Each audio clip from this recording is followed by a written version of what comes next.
Hello. Welcome to Waiting for Game, a podcast presented by Melee Stats. I am your host, Gimme Dat Wheat. I think we're gonna have a fun episode here. We've got a lot of stuff to talk about. We've got a juicy topic for me when it comes to a peach player, a juicy peach player. But before that, obviously, we have a lot of great stuff to talk about when it comes to Riptide, when it comes to events that are coming after. And I would like to say, big news. This is the first episode where I have a new chair. This is the beginning of a new era. Um, Eagle-eyed viewers might be able to tell that my chair broke during an episode a few weeks ago, and I've been like borrowing a chair. But no, I bought one. I bought one off of I bought it off Amazon. sorry everyone. And this is the start of a new era, so it's a perfect time to talk about kind of the era of Melee that we're looking at, and a past era as well. But before we do any of that, let's talk to our good friend Edwin Budding. Edwin Budding, what is going on? You're kind of in your guitar era right now. Yeah, I've been definitely playing more guitar, doing stuff outside of Melee more often. I'll have a lot to talk about when it comes to our segment later. But I'm really happy to be here and talk about a lot of really cool things that are happening in Melee at the moment. I'm happy to talk to you, of course. One thing I will say, it's still taking some time to get used to our new, although I guess not so new, bi-weekly schedule that we're actually adhering to this time. So well, the show is Yes. a little different. My expectations heading into it are a little different because I know that we're not just going to be talking week to week to week. But very soon we're pretty due for a massive stretch of events coming across October into Yeah. November and everything. I think now really feels like the calm before the storm, but it's not boring, right? There's a lot to talk about. There's so many questions we have about the scene, so many things historically we've been reminded of that we're going to get into later. But for now, I'm really excited to have a really cool special guest in KoDoRiN here. KoDoRiN, you've already made your Waiting for Game appearance already, but I don't think I was on that episode. I think it was just you. I'm looking forward to my Melee Stats jacket Fuck, for I being thought he there wouldn't for 4 remember. times. Yeah. Remember, So like, you Damn. guys shouldn't invite me any more than 2 more times at this point. I mean, honestly, it should be 1 more time since I made that Dark Genix appearance, but I'm waiting for it. Yeah, you weren't invited onto that episode. See, that's how we. You Well, gotta when be you the invited fine Dark print. Genix, you also invited me unknowingly. You know. all right. Well, this time around, you're actually invited. This is, like the vampire. We invited you into our homes, and instead of feasting on our blood, we're gonna have a good conversation about Melee. Yes. I mean, every now and then, because like I was a Melee spectator first. I'm a huge Melee fan. And every now and then, I get Necrode comments in the YouTube comments, like from like, oh, PP versus HBox and Evo 2015. And I just like type some comments like, wow, great plays from PP. And then 8 years later, I get this one random comment like, oh my god, you're top 10 KoDoRiN. Hi. Like I was like, what the hell? This comment was from 8 years ago, and you chose to. It's a little. I get surprised, but I get that comment like once a month. It feels like because I used to comment like a lot of. It is true. KoDoRiN used to comment on a lot of things, and a fun fact that many people may not know: KoDoRiN was actually a fan of me before I was a fan of him. Oh my god, I'm so over this. You're now begin to introduce yourself to people, and then you give them this question.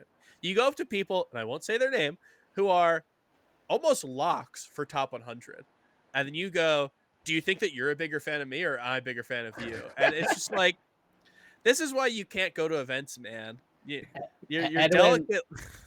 You're too delicate for this. Edwin is just simply following the steps of the Crimson Blur, and I simply Oh respect that. God! I've seen you two God. talk a lot, and it's like, you know what? I respect the mantle that you're trying to pass on here. But yeah, point being is I am a Melee fan first. There's so much things to talk about, and yeah, why don't we talk about some things? Yeah. Well, speaking of the Crimson Blur, kind of like how the last time we talked about a major tournament, we made like a choice. It was definitely a decision to spend a non-trivial amount of time talking about how we had a hotel party that we invited HBox to, which famously I did dap him up. Much to my horror. Yes. You were scared. It was like an A24 horror film, basically.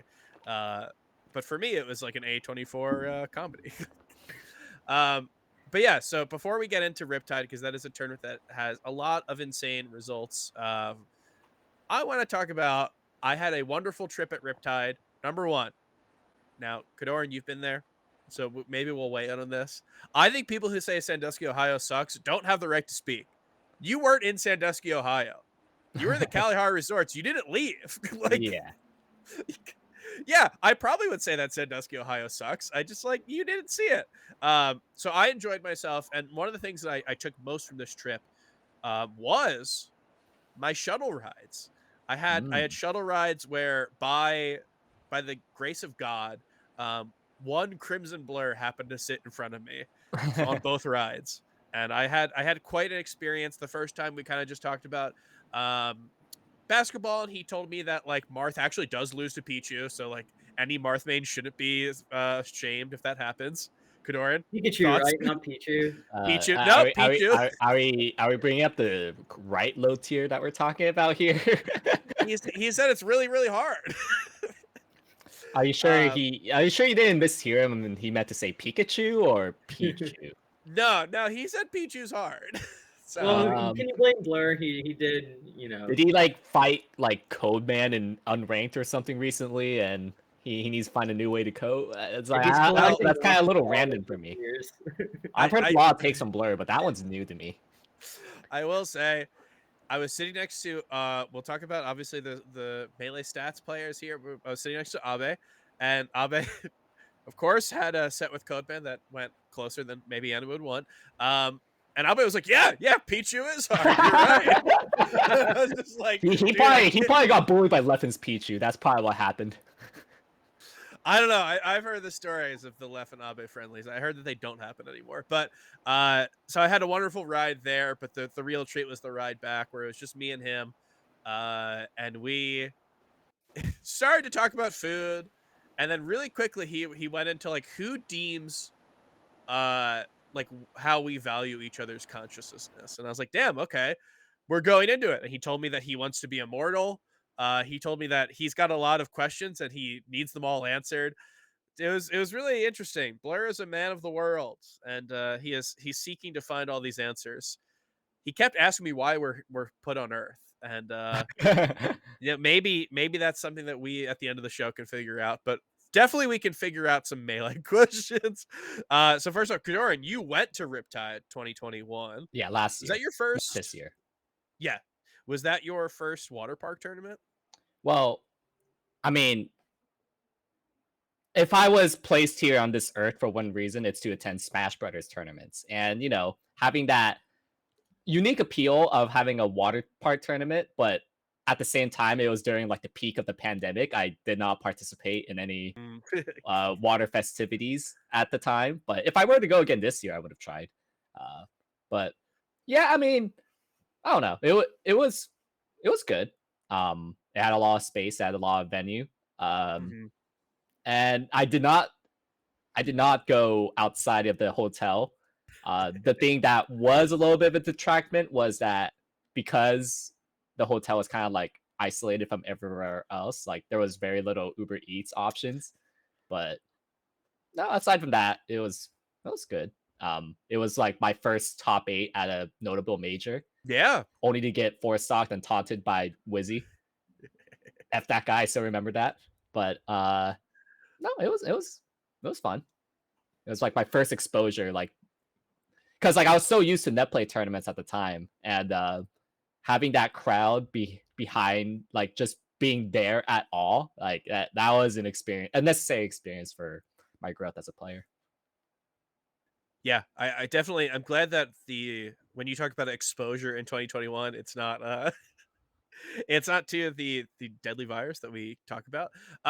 Yeah, that it's really funny that this was my first water park tournament, because it really feels like out of nowhere these became things that were pretty hard to avoid, and you kind of get side-eyed if you've never been to one. It's oh, you've never been to a water park tournament? Where I think a few years ago it definitely was something. It was more of a novelty that is kind of just becoming something that we're seeing a lot of. Yeah, I mean, I had a pretty good time, and this one I thought, it wasn't the same as Riptide 2021. Obviously, that was the kind of big return major for everything. Mm-hmm. But we saw a good event. Edwin Budding, you did not go. As KoDoRiN said, you are afraid of going to events. You don't go to really a lot of events. What was your like read on this entire thing? As far as one thing I'll say as someone who is watching at home and following a lot of the discourse online, I did see a good amount of discussion about the event scheduling. So, KoDoRiN, one thing I wanted to ask you about, just from your experience as a competitor, is like, is there such a thing like, as an event organizer? I guess you're an event organizer also, but like, you It's one of my typically have expertise. like, yeah, you have like two different kinds of attendees, right? Very broadly speaking, you have the average attendee, then you have the top player experience, right? So, we don't have to go too into the weeds too much, but could you tell me some of like what you think are the pros and cons of Riptide scheduling, like when it came to, I think it was top 24 to top 8 on Sunday versus keeping Sundays constrained to top 8 compared to, having matches just, allocated differently throughout the weekend. Just kind of talk about the pros and cons in your opinion, having been on both ends of the aisle for Riptide's scheduling choices for its final matches. Yeah, I mean, to make things abundantly clear is that like you can't have the perfect schedule that perfectly accommodates to absolutely everyone. You need to make opportunity cost of what makes the most sense, what would optimize the in-person experience, the stream experience, the top player scheduling. And I like, you know, to the limits of my expertise is mostly around like the local regional online level. I've never ran like a big major, so like I can't really like say criticize too much. But with that being said, I do have connections with some very notable guy that has ran a lot of majors and has critiqued a lot of scheduling in the past, and obviously that's Blur. And like the pros of the schedules that Riptide was running was that like I guess like the first 2 days are very easy on the pros. Like, you don't need to fly in Friday. You didn't really have any too much hard matches day 2. Given how like the depth of the competition was not it was not a stack to say shine. So like round 2 pools was like relatively easy for like the top level competitors. I'd say that was just about like the pros that I see, anyways. Maybe it also made other things easier to schedule. That's like the immediate pro that hops in my mind. The cons, on the other hand, was like I thought like Friday and Saturday was like not really worth watching. To put it a little bit bluntly, like I did not really see too much entertaining. Like the most entertaining match was Ginger versus Lunar Dusk in day 2. Yeah, and that's it. That was kind of it, really. Like everything else was like either like a wash or like a very minor upset. And it's like, if it had like Shine's round 2 level of talent, maybe like it would have made up for that. But like since the round 2 pools was like not nearly as like in depth of a talent, it kind of just like felt pretty bloated without like too many like high level gameplay to like appetize the viewers. And for day 3, I don't really see how like day 3 really like because like I'm thinking immediately as a competitor. I'm West Coast time. I'm already annoyed getting up at 10 a.m., but that's 7 a.m. West Coast time. And I hate that. And I need to get up like an hour earlier to like prepare and all that. So like already as a top player, me getting up that early for like top 32 Sunday sucks a lot. And like because like the reason why it sucks a lot is because I need to play my absolute best. I'm not just only showing up. I have to also play my best at already like the highest level of melee. So that's already like really, really tough, especially as a West Coaster. Secondly, as a viewer, like I don't know if I also want like the West Coasters getting up at 7 a.m. to watch top 32. Like that, I don't know how many would watch Melee at 10 a.m. if I'm being honest, but 7 a.m. that's a huge tall order. So like I think like the pros is that I guess for like the tippity top, it's pretty easy schedule. You really only have to worry about one day. But the massive cons is I think the stream really suffered as a result. Like I think it could have had like twice the viewers if like the ramp up and like the scheduling was a little bit more accommodating towards like both coasts of the viewers. I guess maybe a pro is that the EU viewers appreciated the time slot. True. Well, we don't tend to care for them when it comes to this type of stuff. Yeah, no, I think you're right. Like when you say that there are tons of different things, no one will be happy. There's going to be nothing that makes everyone happy. And I think when stuff gets put out into the world, you could like people will see, be it whatever, like whatever comes to any of this. If it's a schedule, or you put out your seating or your ranking or your whatever, or just like opinions on anything, someone will not be happy. And then it just feels like, well, we can't do anything right. But it's like, well, no matter what you do, people don't talk when they're happy about something. They only talk to complain. But yeah, I don't know. I am a fan of people doing different schedules. I do think that if we all had one schedule and it was like, yes, this is what you do this schedule and this is how you run a major, I think that would maybe not be the best. There's definitely people who, like you said, people are affected by schedules, and if every single schedule is like not accommodating for someone, then that would be a problem. I guess, Edwin, you have thoughts on this. You are a little schedule man. We talk about the schedules. What are your thoughts on the Riptide schedule? I will say I don't think my views on viewership, as far as like my personal comfort, are indicative with the general audience. I actually kind of, because I'm East Coast, I kind of love getting up in the morning and then immediately watching Melee. But you also have a bedtime, don't you? Can't so relate. you wake up early. Actually, I do never wake up mind. early. We'll ask your opinion, but only to know what to not do. Be used specifically in the opposite. Yeah, so don't stream matches at 10 a.m. East Coast or Central Time. If you want the bedtime people waking up in the morning, you can do that, but I don't think that's indicative of most of the Smash audience. And I think like it's sort of easy to view viewership as this abstract thing that doesn't impact a tournament's bottom line. But because it's not like immediate, right? So it's like you see a number go up and you kind of understand that's good. But I think a lot of people don't think of it in terms of like a lot of TOs are, reasonably thinking about how to make their event the best event it can be for attendees, right? So like I think for a lot of TOs, they're not equipped with the resources, or they don't have necessarily, the luxury of thinking very long term. Well, how do I sell this high viewership to a sponsor, right? I think for a lot of the volunteer teams behind majors, let alone like the major heads themselves, they're thinking in terms of like how to make the in-person experience as good as possible for everyone, right? But KoDoRiN, I think you bring up some pretty good points with the problems behind that, right? Like you talk about it from a top player standpoint, but one thing that I appreciate that you brought up is you're bringing up from a spectator standpoint too, because one of the best parts of going to majors is seeing like those round 2 pools matches. Yeah, you're in a Melee tournament. You're watching the Melee. Yeah, watching a lot of Melee, talking about sets with your friends, seeing one of my favorite things about majors is, day 2 hearing something like, oh my God, Shootout just, okay, this wasn't actually my favorite thing. This is actually one of my least favorite things, but just, True. like Shootout just took a game off Ben with Mario or something, right? They're playing Mario versus Luigi. This is what Blur told me. Blur went up to me and said, this is history in the making. And Blur that was great. Yeah, so it's like little moments like that, or moments when you hear that like a local, like I'm just making this up off the top of my head, right? It could be like, oh, Dr. Lobster took game 1 versus Spark or something, right? What? And seeing everyone, let's go. That's what happens. Everyone's like rushing over to the setup, trying to see what's happening. Moments like that are so great at majors. Some of my favorite ever, really.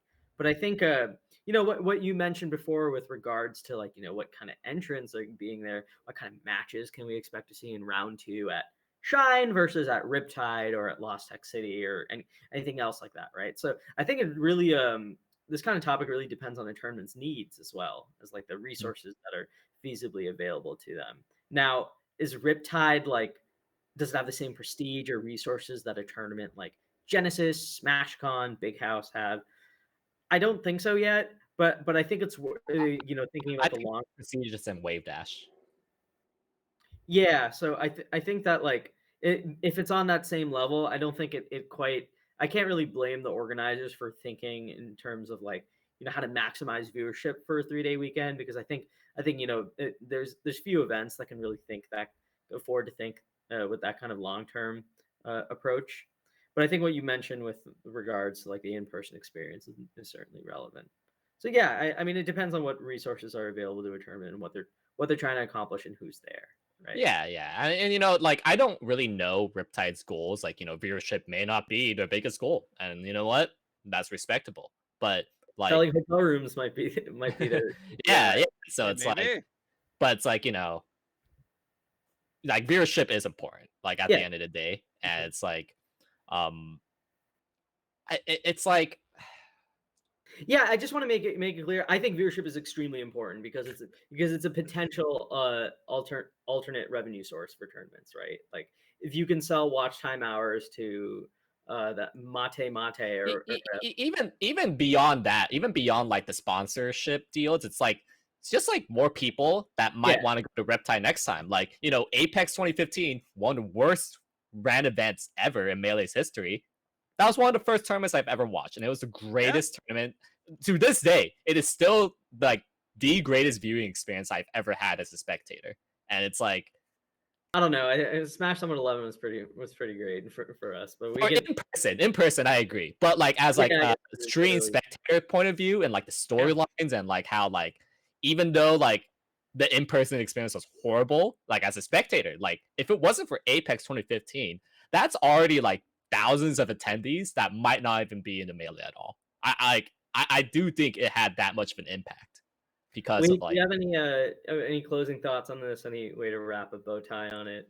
yeah, I mean, at the end of the day, like, We you forget just really need to think you just really need to think about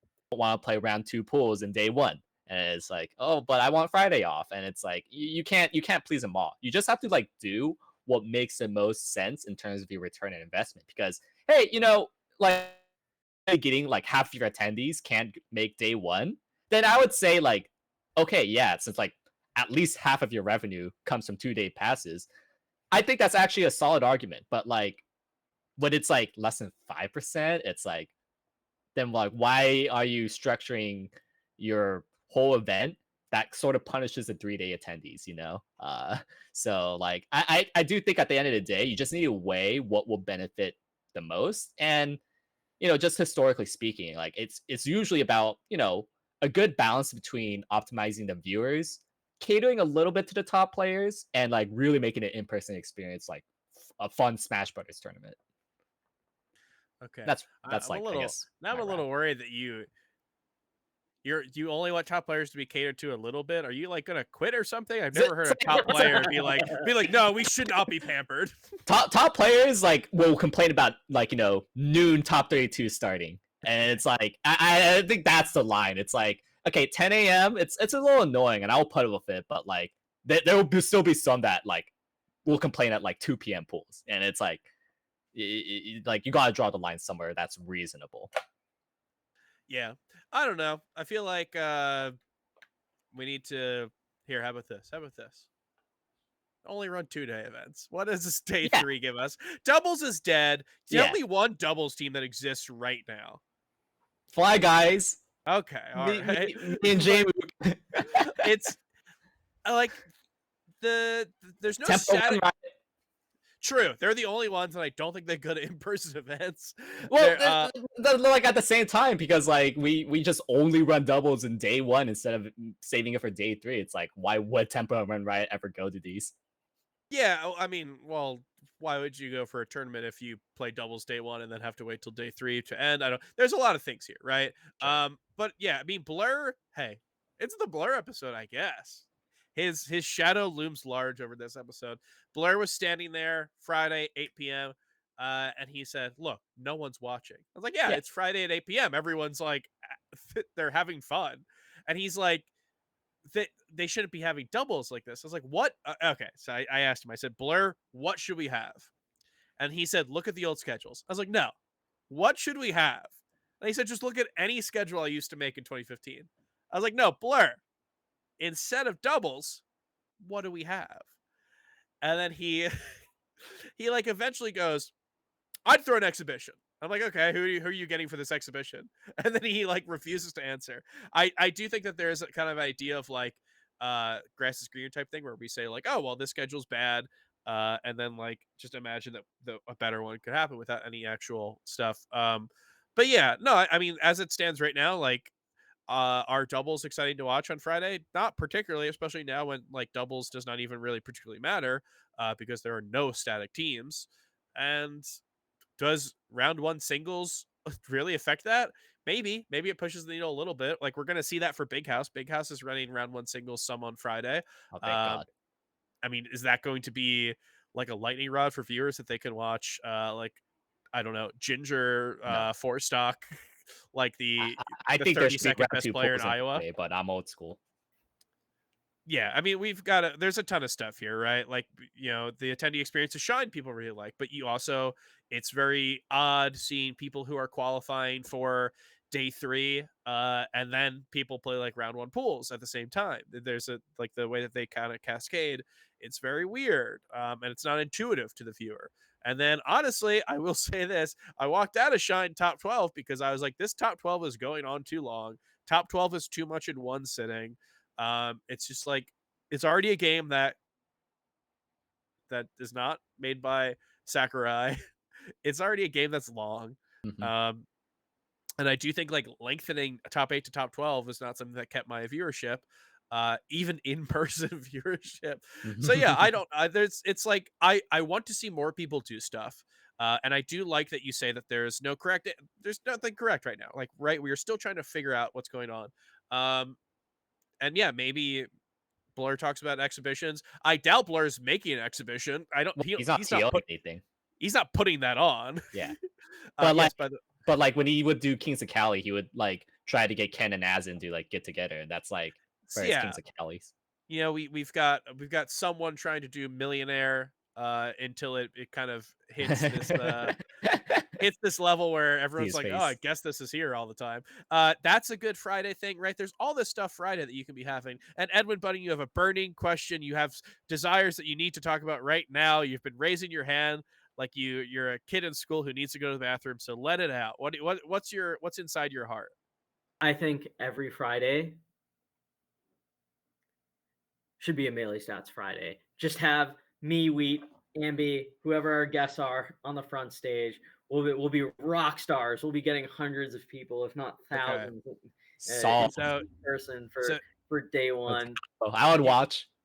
It'll be like a Sports Center desk kind of thing. You, right? you got support, Edwin. Yeah, Okay. I know. It is. It is. We're trying to improve viewership here. And I hate to kind of pull back the curtain, but we have 13 viewers on Twitch right now. Give it time. How long have we been doing this? 13 loyal viewers watching. Too long, dude. Okay, do you know what? We have merch that says established 2016 because that's technically when we like first talked about doing a group of just people who liked stats and like to talk about them. But we use 2016 as like the established by date. Have you seen Panda merch? Panda merch is like established 2015, and I'm like, damn, okay.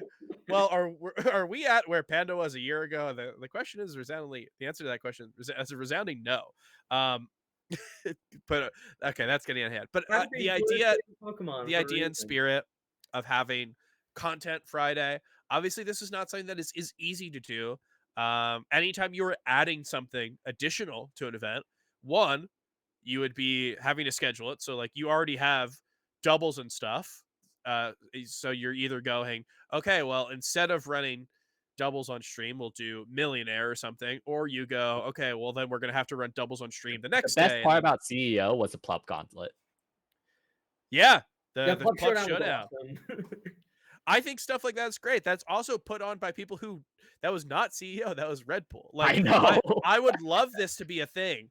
But it is just like it's a lot to ask for.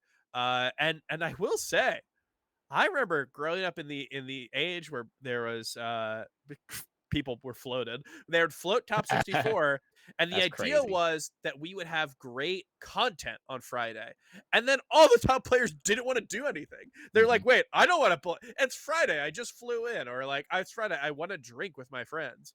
So maybe, we are still trying to figure out a way to get viewership and also have some sort of schedule that has both, works for viewers, works for competitors, works for everyone. So we're still trying to figure that out, and I want to see how Big House is going to do it, because they have been someone who always did top 64 to end on Sunday. I always thought that was insane, and also does explain why Plup would get 3-0'd by an ICES player at 8 a.m. or 10 a.m. or whatever. But yeah, I want to see what their schedule's looking like this year, because they already have I mean, Friday round one. they're gonna have polls. regional cruise Friday, so they got Friday's content on lock. Yeah, well, they have a schedule out, and it does say round one pools on Friday. So that's an interesting thing that we haven't seen at events recently, because we used to view that as something that was not good. We were like, I remember the first time Friday was all doubles, people were like, "This rocks," and then everyone did it, and now we have this conversation. Yeah, I don't know how much you want to talk about scheduling. I actually was going to say that we should talk about the tournament of Riptide itself. But if you have anything you need to say before we go on, please do. It's already been talked a lot. I mean, there's like a video about it in my channel. Ooh, good plug. Where can they find that video, KoDoRiN? YouTube.com/c/KoDoRiN. Nice. But yeah, let's talk about what happened here, because we had a pretty fun tournament. And I saw someone say this was one of the most upset-filled tournaments they've ever seen. I don't agree, but I don't see how that's a thing. I mean, sure. Like, I've got to be honest. No, but it was fun to watch. It was an interesting maybe watch. a recent memory. In the past week, yeah. Hey, that's our average attention span. So true. But regardless, this was an interesting thing. KoDoRiN, you're usually on like the near Scherzo level of attending a lot of stuff. This one you step back from, though. Did you get a chance to watch the event? Yeah. I actually, me and Dark Genix did like a fun betting game of top 32. We did odds for each, and like we counted points total, and I barely won 20-19, because like, to give some credit about the most upset filled tourney of all time. There was a lot of upsets. I didn't think Ass beat Lod. Dark Genix didn't think SCJ would beat Zayn. No. I didn't think that a lot of things would happen, and it was fun to watch. Aside from the fact that I had to get up at 7 a.m. at that, but no, I thoroughly enjoyed at least watching winners quarters. I actually enjoyed watching most of it, honestly. But yeah, I mean, seeing Moki beat a Peach was huge. True. Seeing SUJ make a reverse 3-0, that was ginormous. First time SUJ has been in Zayn and LAN. No, not well, since Zayn's ascension, that is. Seeing Axe just destroy Lod in a 3-0 fat twice on Dreamland, that was amazing to see. Seeing freaking, like, did you all think for like a hot second that Wally was just gonna 3-0 Zayn again? Yeah, yeah. When he was up 3 stocks to 1, I was like, what is going, what like, I was like, damn, okay, he's got it like that. It's like we all thought that, like, I thought Zayn would be up 3 stocks to 1, not so there was that, plus like the amount of stitches that they both pulled against Zayn. I'm glad to see Zayn still overcome that. As well as like Zayn being down 0-2 against Axe. But like, I don't want to be the one hogging what I thought was like very notable. What about you two? Well, you took all the good ones, and I will say, due to recent rulings that Twitch made about gambling, you of course were joking when you say that you were making bets. Off stream. I don't know. I don't want to even get into this drama. No, I think you picked a lot of great sets. Edwin Budding, I'm going to say one set that I thought was horrible, and then we will sandwich it in between the great sets KoDoRiN picked and the great picks, the sets that you are going to pick. But I just want to say I recorded all of Zuppy versus Abe. Abe was up Abe was up Uh, 4 stocks to 2 on Dude, game 5 on Pokemon. Zuppy won with 2 stocks left, and I will say this is the only reason why. But we should ban Unfrozen Stadium. that wait, what? We The should ban? ban Unfrozen Stadium. We should That's a only set have that you Frozen pick? Stadium. That's the. I said I need to bring this up. Hey, But we had a lot of. what about Axe Zuppy? Yeah, that I, was an I insane think that comeback is. also. It's karma. It's karma for Zuppy 3-0ing grab and then beating Abe last game by making like a 4-stock comeback. This is karma, right? You can only do so much to the melee stats Marths before it ends up, the poetry. The last guest that we had on melee stats on Waiting for Game was Axe. So he came back to seek his revenge. I wanted to bring up these very sad sets so we could. It's like when you're saying something to a coworker, right? To like a subordinate, you pull them into your office, and you're like, you've been dressing really well recently. We're probably gonna fire you soon, but have you been hitting the gym? You look great. Like compliment sandwich. So we're doing that with sets.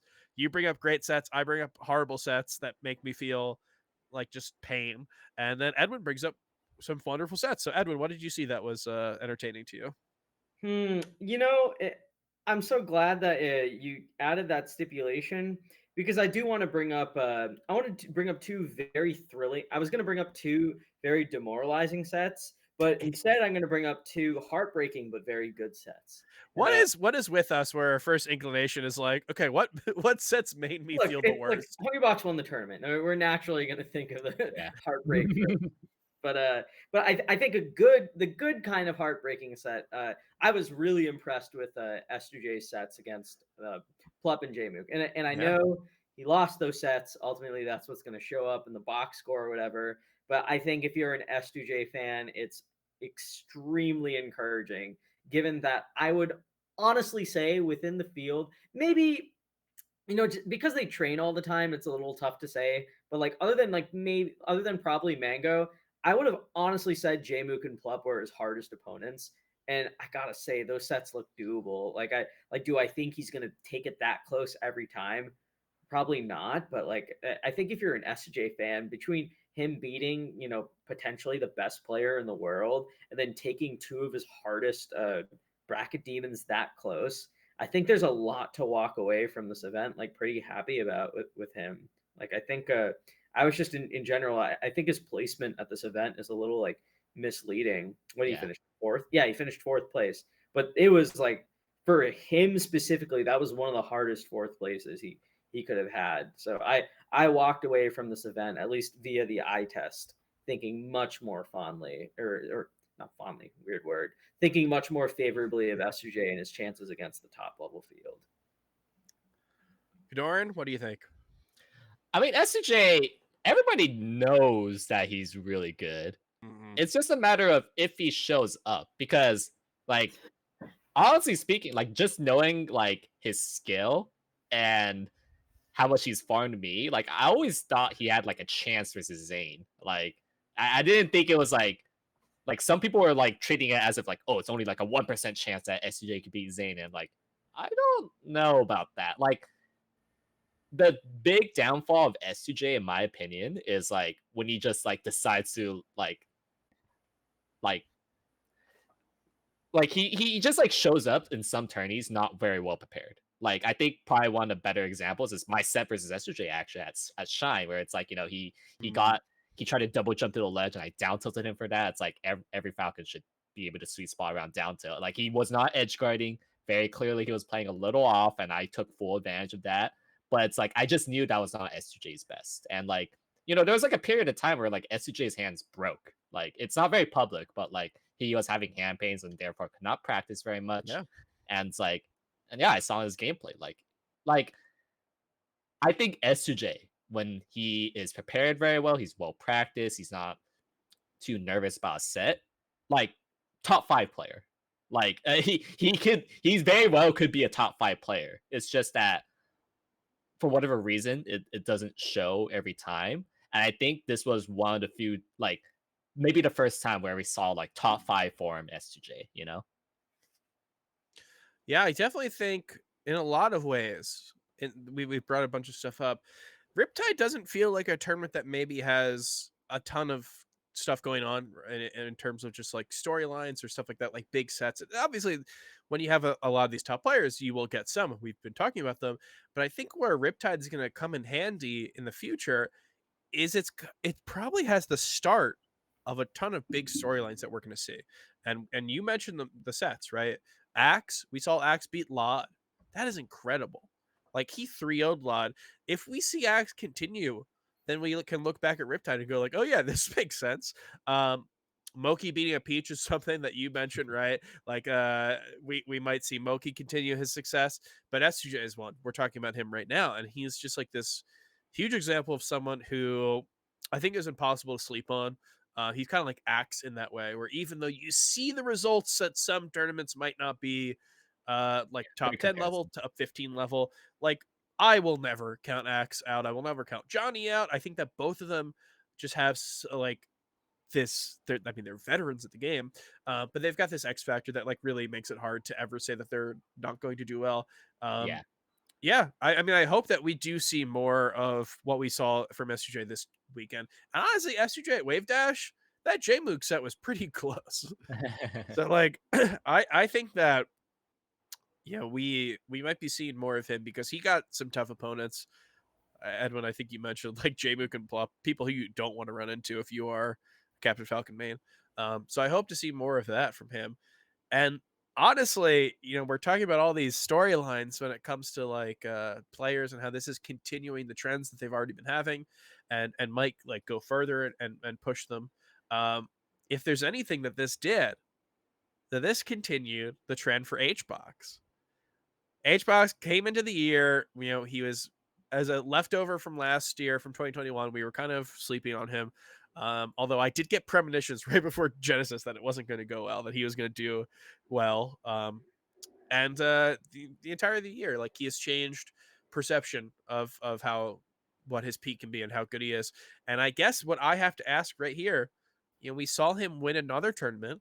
This is a tournament that he already won Gommel, he already won Wave Dash, he wins Riptide. Are we going to see a year where HBox legitimately can end the year number 1 again? KoDoRiN, you are a player who you were both A tier players. You're in his same tier. Yeah. Obviously I have the same potential as HBox. I could be number 1. If I just simply win Ludwig and Big House and Summit, Yeah. you can argue me for number 1. What do I? So like, I think the more interesting question to ask is, what are the odds that HBox can end the year number 1? Because the answer is yes. Yes, he obviously can. I mean, like, obviously right now Zayn is number 1, but it's like it's not a very strong number 1. It's like there's still like 3 more super majors left of the year. And like this is probably the most jam-packed section of tourneys that we'll have all year. Yeah. So the question is, what is the odds? Because yes, he could do it. I think the odds are roughly, I'll give HBox 30% odds that he could end as number 1. Do you want to give a little breakdown of like I think Zayn is like 40% chance. Oh, okay. Wow, close. Like, HBox is like 30. And Cody? then like Cody, it's like I don't like Cody's odds because like he just took like a huge break and it's like he's gonna be really rusty, and I think he's probably like not gonna be at top form by the time he returns to Big House. So it's like that one's a little. I don't think Cody has very high odds. Like I guess like 10% chance. Wow. And then like given how low activity, and I can't really tell how much they're practicing like Leffen, Plup, Amsa. Like I guess I would like. And then there's J-Mook. It's like True. I'd give J-Mook like 10-15% odds. Like obviously the math doesn't really add up. I think we're over 100 at this point. Yeah, but it's like the point being is that like I think HBox has the second best chance out of the field. Okay. Edwin Budding. I need to see HBox either do one of two things for me to consider this any more than a minimal possibility. And I'm saying this as someone who has been owned before on this topic. I said Hungrybox didn't have a shot at winning Gommel, and he won Gommel. I said he didn't have a shot at winning number 1. Now he's tied for the lead in whatever you want to call it, Mickey Mouse or not. He's won 3 big events. Zayn's won 3 big events. IW's won 3 big events. Now, if we weigh them differently, does the value of those events change? Certainly. And this goes into my next point. I need to see Hungrybox not only win a legit like big event like Genesis or Summit or something, he's got to do it by beating someone other than Jmook. This guy is Jmook is beating like all the people that can beat him or like all these tough opponents, and HBox is just getting Jmook over and over and over again. Like how many times did they play this year? Like 8, right? Those 3 events he won, he beat Jmook twice. Yeah, they played so many times. So you know what? I'm not going to say it's not. I'm not going to say it's impossible for HBox to be number 1, but I think it is crazy to even say that he has like 10% chance less than Zayn. Are you people nuts? No, he can't just keep beating Jmook and winning these small events. Hungrybox, he's got to. For me to think of him on the same level as Zayn or someone like Cody, he's got to win an event like Gommel again, and he can't dodge people. He can't just keep beating Jmook. He's got to, like, when it comes to, when those events turn around, his brackets are going to look different. If Hungrybox plays Leffen, do we have any reason to think he's going to defeat Leffen based on how their last sets go? It's not a 0% chance, but it's very unlikely. So he hasn't shown that he can beat Leffen. He's shown that he can take a set off Zayn, that it's not impossible, but it's still very unlikely. He's down in sets to IBDW. Mango, who he's had the lead for this year, I would say he's still favored against, but it's not as free as it might have looked at the beginning of the year. And historically, that's kind of a rivalry where they've taken turns beating each other up a lot. And frankly, I don't think Hungrybox is invincible against the field. We've seen him drop sets to Johnny this year. We've seen him drop sets to None. We've seen him drop a set to KJH. Now, I will say, hey. 3-0ing Moki. Those are it. That's it. That's the only people who he's dropped sets to. But I don't know. I just think for 10% less than Zayn, like, am I going to say it's impossible? No, but I still think he's got a long road ahead of him. He can't just beat Jmook, and he can't just win small events. He's got to win like legit. Edwin, sorry, I invoked your real life name, Edwin Budding. Yes, he can. Yes, he can. So let me tell you how this works. So he is currently signed up for Low Tier City. No, it's not called Lost Tech City. He is currently signed up for Lost Tech City, which has what? It's got Plup, it has Wizzy, it has Amsa, it has Jmook. I don't know, man. That sounds like a perfect major for him to win. Would you call it a major? Maybe, but I think it gets called a major if he wins, because that's what happened with Wave Dash, where I wasn't thinking Wave Dash was a major, and then he won, and suddenly he won 2 majors that year. We've got all these events that I think can like kind of perfectly line up. Maybe he wins Apex over the same crowd of people, right? I think that he's done this in the past where he has lined up wins on like smaller events, like, right, smaller, however you want to dictate them. But like, what? Okay, let's look at. Do you remember 2018 where he didn't win Genesis, and then he didn't win Summit, and then he didn't win Gommel? Or sorry, he won Gommel, but it was a smaller one. He didn't win Smash and Splash. He didn't win Evo. He didn't win SmashCon. He didn't win Shine. It was all this type of stuff where, like, for a while, he ended up winning the Big House. That was kind of what sealed it. And he won the Big House. Big House did not have Armada. Ooh, we'll talk about that at some point. Yeah. But yeah, he's had all these stretches where like he's not winning the big events, and he's kind of cleaning up the smaller ones. And we've not seen a year where he goes through and does not win a big event and gets number 1. But like, we'll see. I think that this is a year where we have so much going on. We talked about it, right?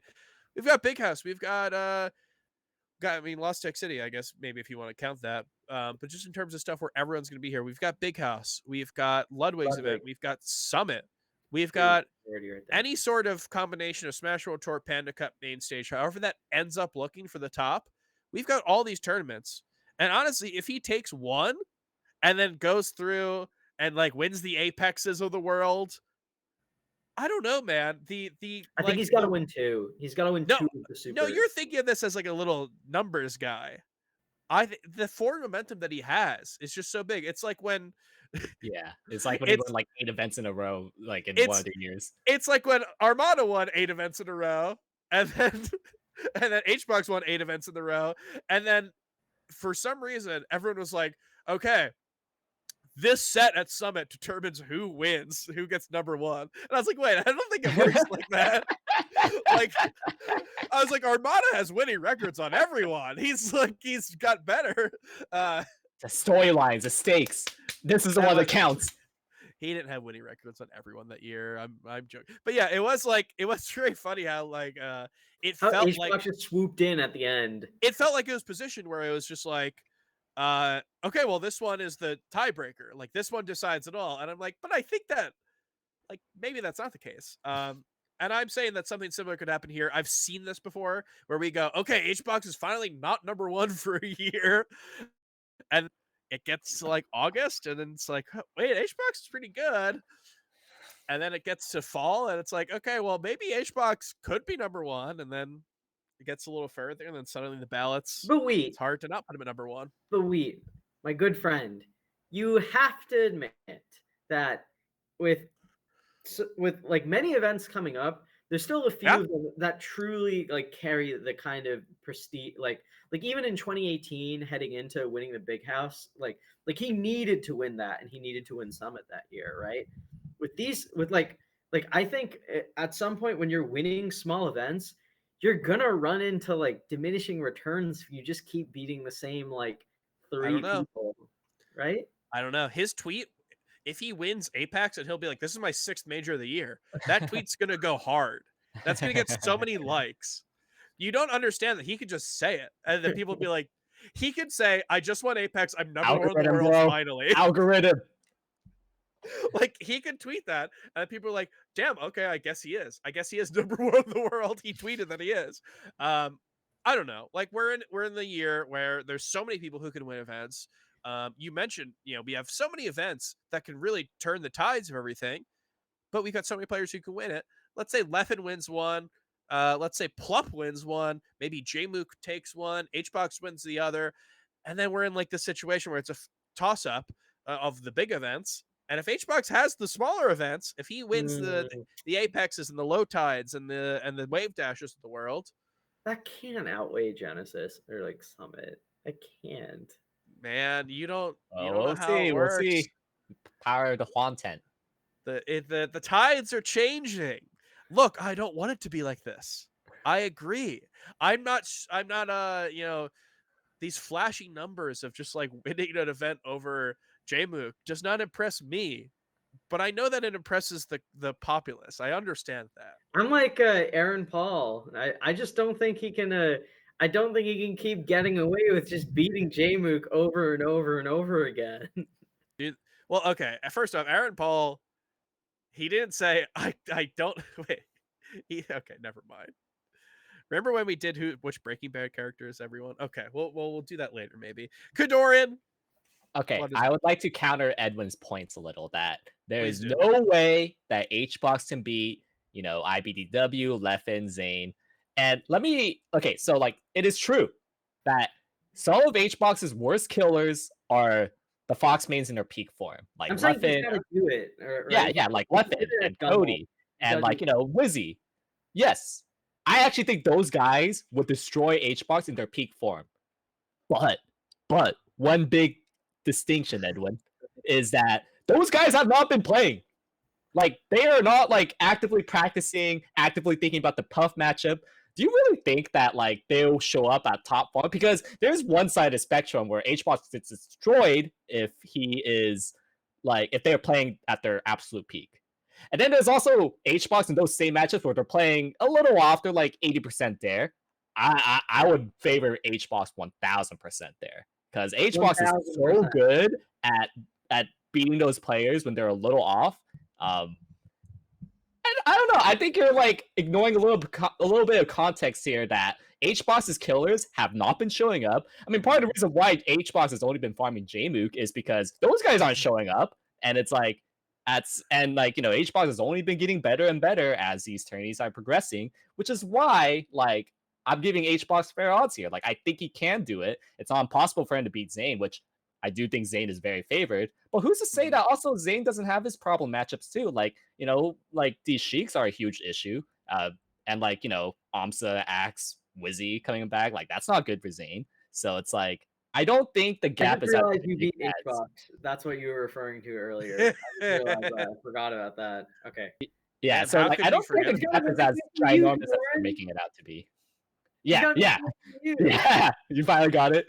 Yeah, I finally just realized.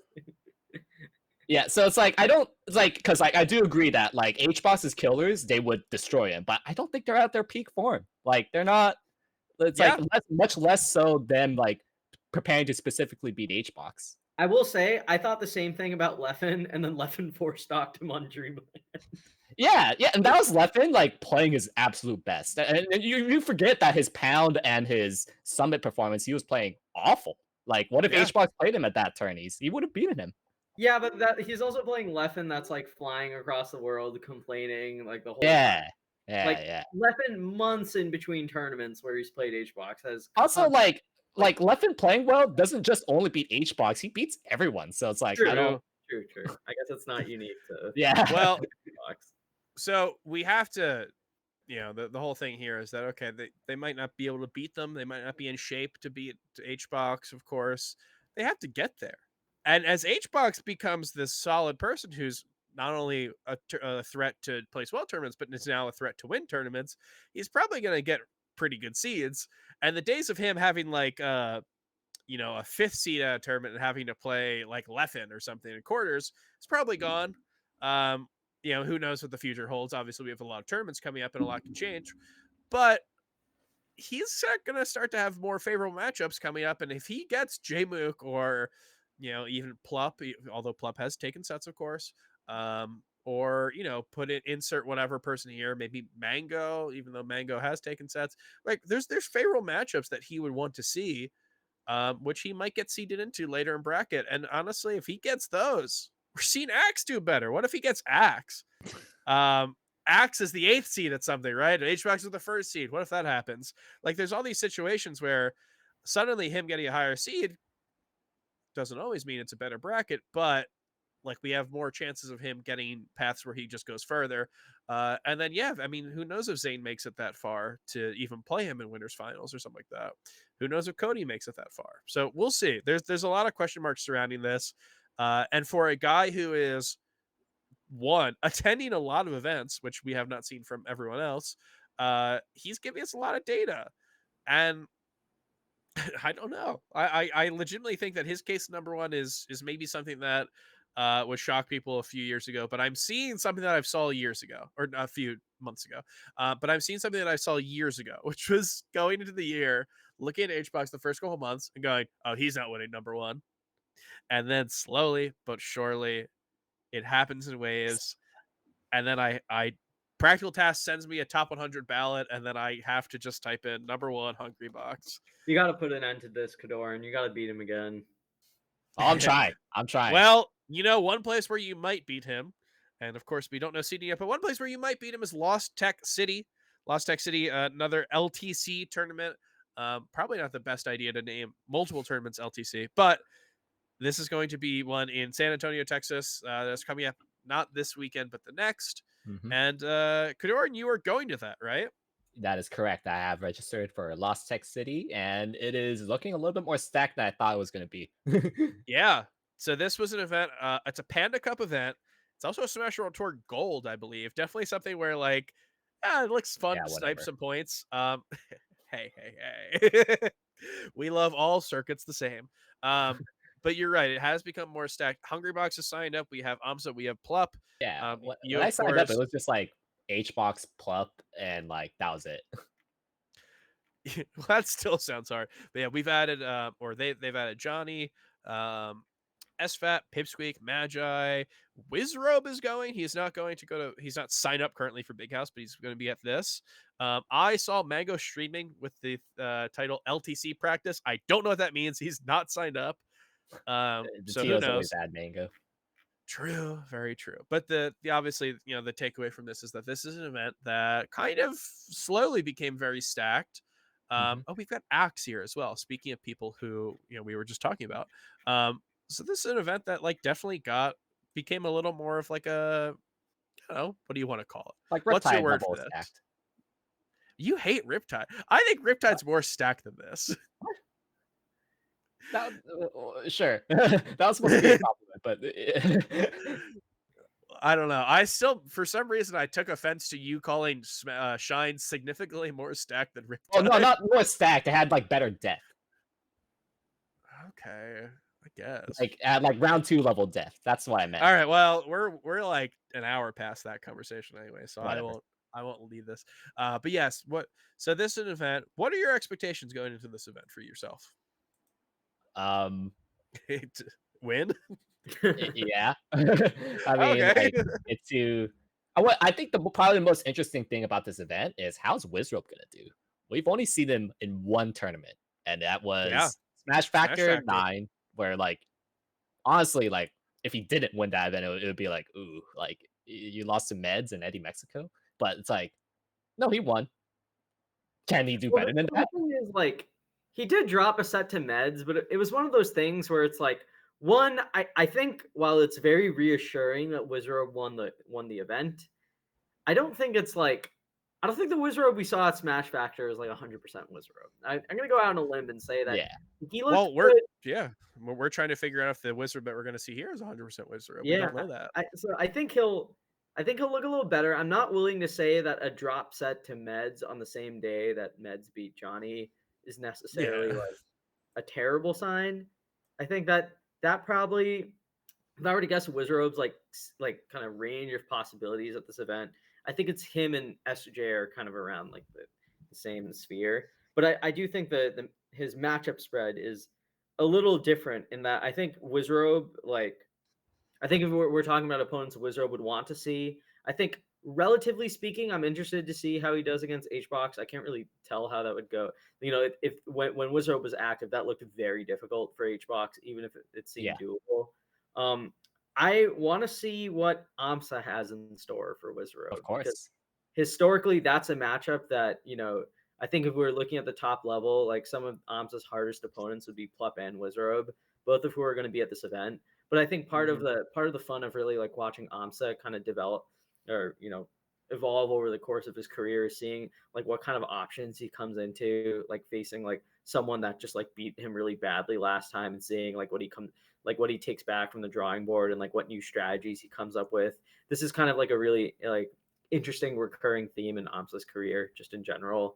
And I'm sort of curious to see if like this is the kind of circumstance that could lead to Amsa like breaking a pretty long losing streak against Wizrobe, or making or having a much closer set than he did with Plup at Smash World Tour. So I think those would be two matchups I'm quite interested to see.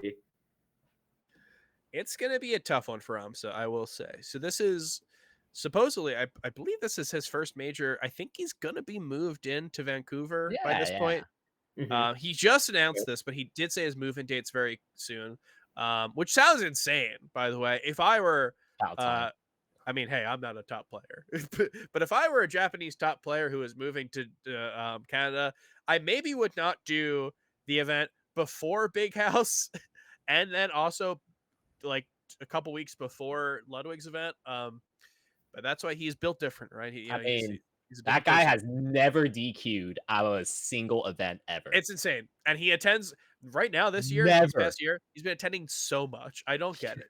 He's like this is the thing that Edwin talked about, is that like you count him out versus people, and then he comes back and he's just like, no, I actually figured this out. I'm going to be better now. So it's so hard to count him out. But that being said, we talk about, I mentioned that this is going to be an event where maybe it's not the most opportune timing coming after a big move. Even if that doesn't affect him, the pool of talent here is really hard.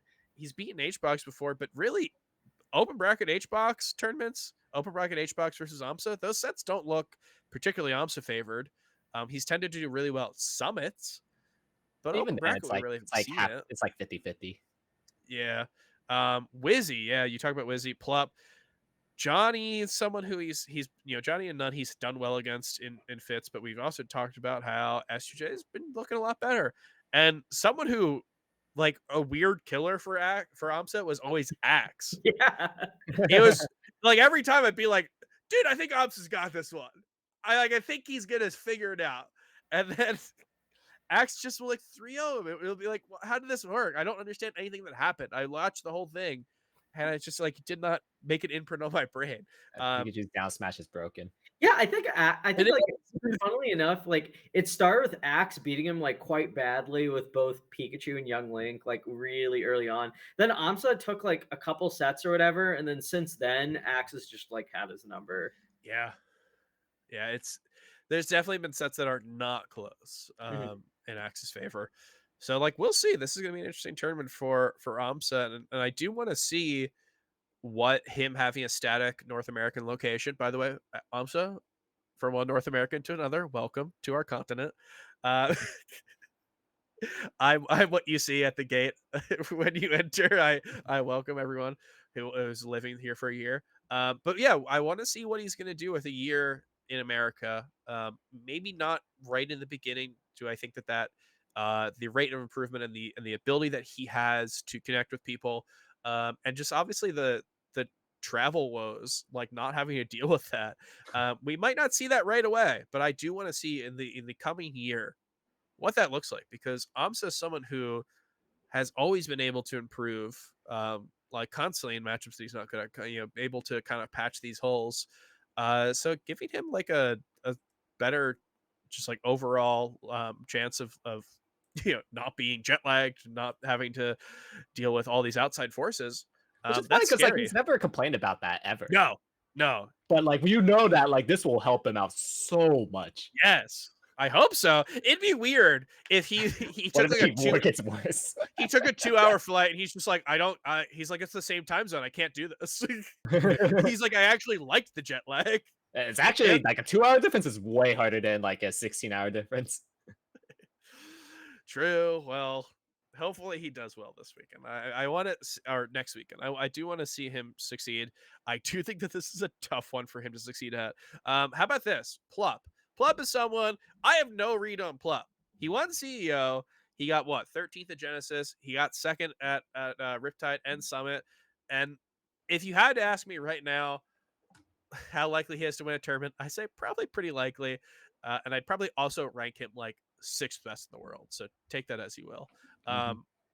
I've really, I want to see him do well. And I think that he's able to do it. This is going to be an interesting one for him because this feels like one that he should be able to win.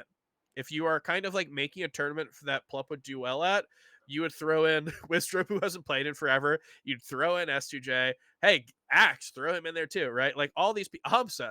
Like this is kind of a tournament that like almost seems made for the Plup comeback. But the question is HBox. John Co, what do you think? Edwin. For a guy that says that like HBox is not even close to Zayn's level. If you swap HBox and Zayn, who's more likely to win this tournament?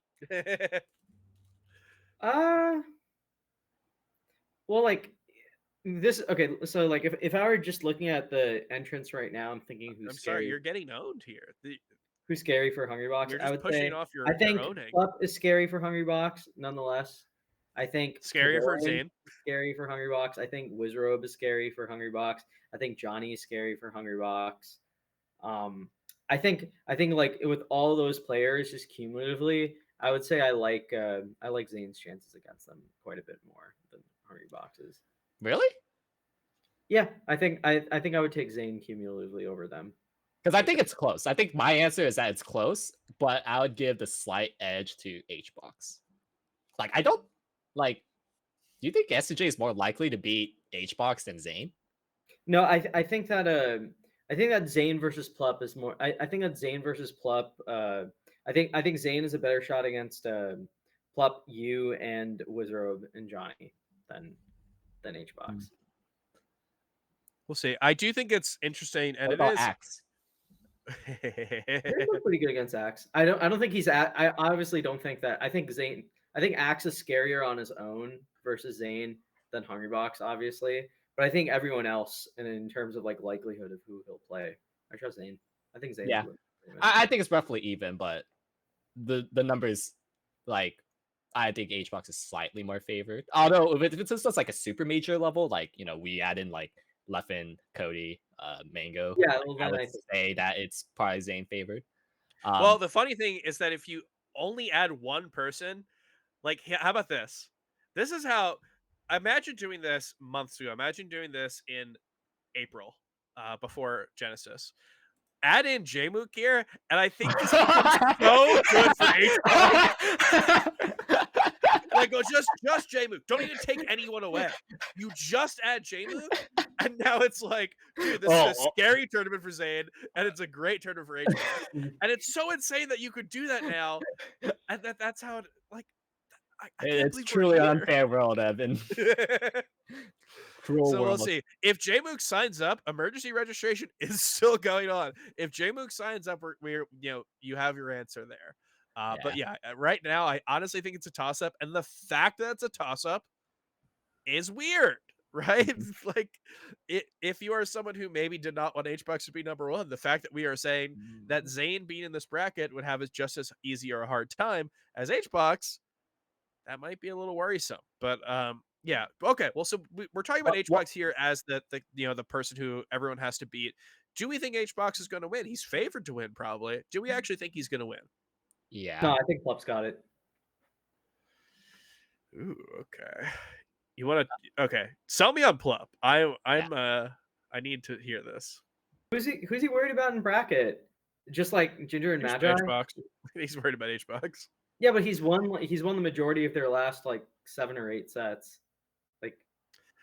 Like they're 3-3 this year, but if you look at their last like 8 or 9, Plup's won like 5 or 6 of them. I don't think that matters as much as you think. It's like really, I think this year is like, I don't know, maybe we value differently. Well, even if you want to count only their tournament sets, it's like you're counting 6 sets, Wait, right? what? Like whenever has like Wait, usually what? when you look at a 6-set stretch of like Plup versus HBox, HBox is winning like 5 or all 6 of them. Like what do you kind mean of when you HBox say is seeing now are actually like quite close, or like if not outright like Plup favored. Can you explain what you mean by if we're only counting tournament sets? What's the like, are we counting TNTs here or what? What's the other? They also played a Plup showdown where Plup 5. Okay. Like, Okay. Yeah. True. And then just recently, just this past 2 weeks ago, did lose to him. I think. So I've said this in the past when it comes to Zayn and Plup, but I think this really goes from like any Plup matchup. To be honest, is that he is the player who their previous sets tell us the least about what's actually going to happen. Because you telling me that he's won the majority of their past few sets doesn't actually tell me. It doesn't make me feel better about going into a set with them. Especially because what would I need to tell you to change that, if not like looking at set history and trends? What would I need to tell you? Is it, do you want like a gameplay breakdown? You want like go through matchups? No, I think I need Heart. I need you to tell me like what characters Plup was going on unranked recently. That's the only way that I like feel good. And I don't even know what answer makes me feel good. I don't think that's a very good. I don't think that's a standard which you should evaluate someone's chances to win. I didn't say someone. I said Plup. It is Plup, so I'll grant you that. Plup, right? Remember when Plup lost to Zayn like 4 times in a row? Yeah, and all of us. Yeah, I talked to Epengu. Yeah, I don't think that's gonna happen in 5th. Exactly. I talked to Epengu, and he's like, "Yeah, Zayn just owns him." I'm like, "No, Plup's just gonna destroy him at some point." Like, there's nothing that makes me believe that Plup losing 4 sets in a row is indicative of what's gonna happen in the next set. But also, by that same coin, there's nothing that makes me believe that Plup being slightly up in the past 5 sets or whatever makes me think that he's going to win. He's just forever in this gray zone for you that you're not going to touch. You're not. Plup has got for like HBox, for Zayn. Yeah, I mean, for most players, he just ends up beating them, so I don't have to be in a gray zone. But for HBox, for Zayn, for these people who he has back and forth sets with you throw Leffen in there. Fuck it. When's the last time they played? But that's a similar thing. I could not tell you how a Leffen Plup set would go. I want to see that. Yeah, that's a banger set. Let's make it happen. We got all these tournaments. Come on, people. If we had the year without a Leffen Plup set, I'm striking, I guess. I want to see Leffen Jmook again. Yeah, I want to see. Okay, I want to see a lot of things. But what we are going to be seeing this weekend is probably likely Plup HBox and Edwin. Honestly, I can't say with any certainty that Plup has that. I think that there's a likely chance that he does. I think But Plup has like 30%. no, I probably give him like 40. It's not 40, 50 yeah, 50. 40s. I would not get 50-50. Yeah, I No. think the thing with HBox is I think there's like three people who I think are scary for him outside of just like Plup, right? Like I think our friend on the show right now, KoDoRiN, is no, you can't just take it for granted as a Marth who's not Zayn, right? Like this is someone who's clearly shown the ability to do it. I think Wizrobe, no matter how long he's been away from tournaments, is just always going to be scary for HBox. He's the kind of opponent like when he beats HBox, I know it's been a long time, but like when he beats HBox and is like executing his game plan so well against Puff, it literally looks so hopeless. Like I think the only other people I've seen like beat Hungrybox so badly in recent memory are like Leffen and Zayn. Like some of the HBox sets, it's like midway through game two. It's like, or like after he takes the first stock of game two, it's like over and HBox just like gives up.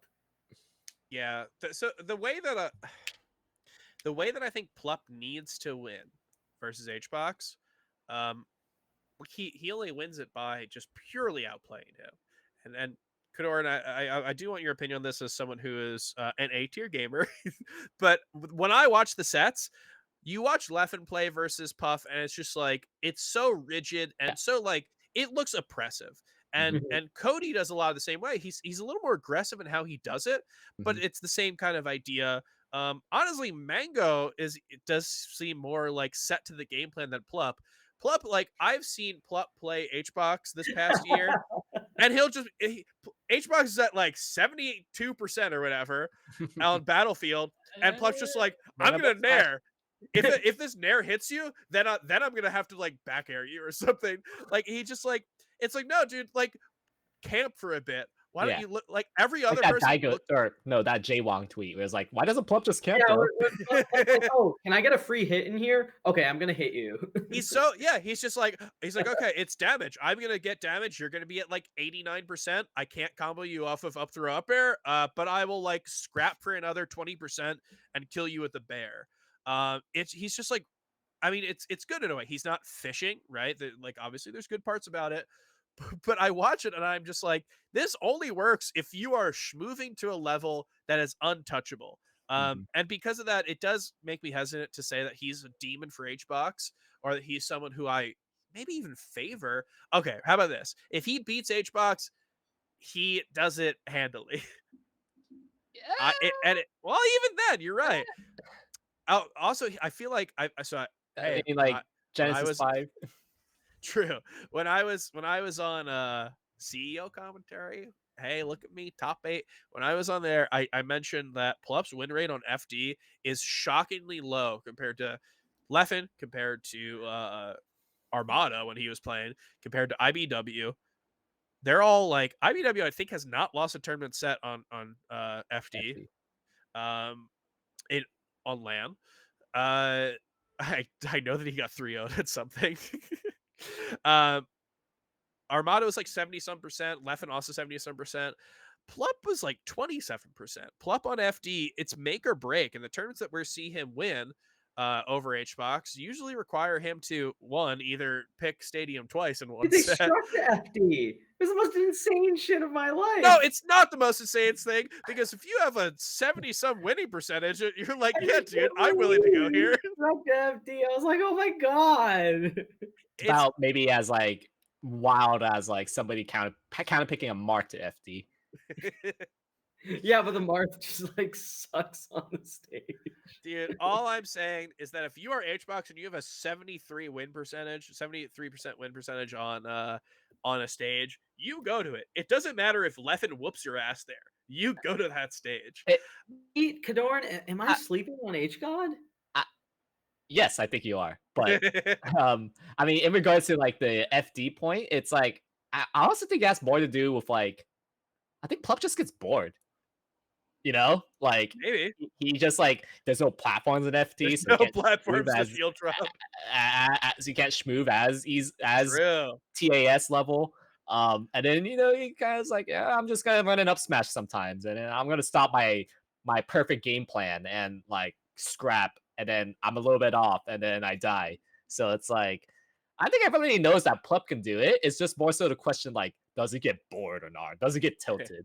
And it's like, let me talk about what would scare me if I saw like people like if we're talking about people that would potentially be in Plup's path. I'll talk about who I think is scary for him. Right.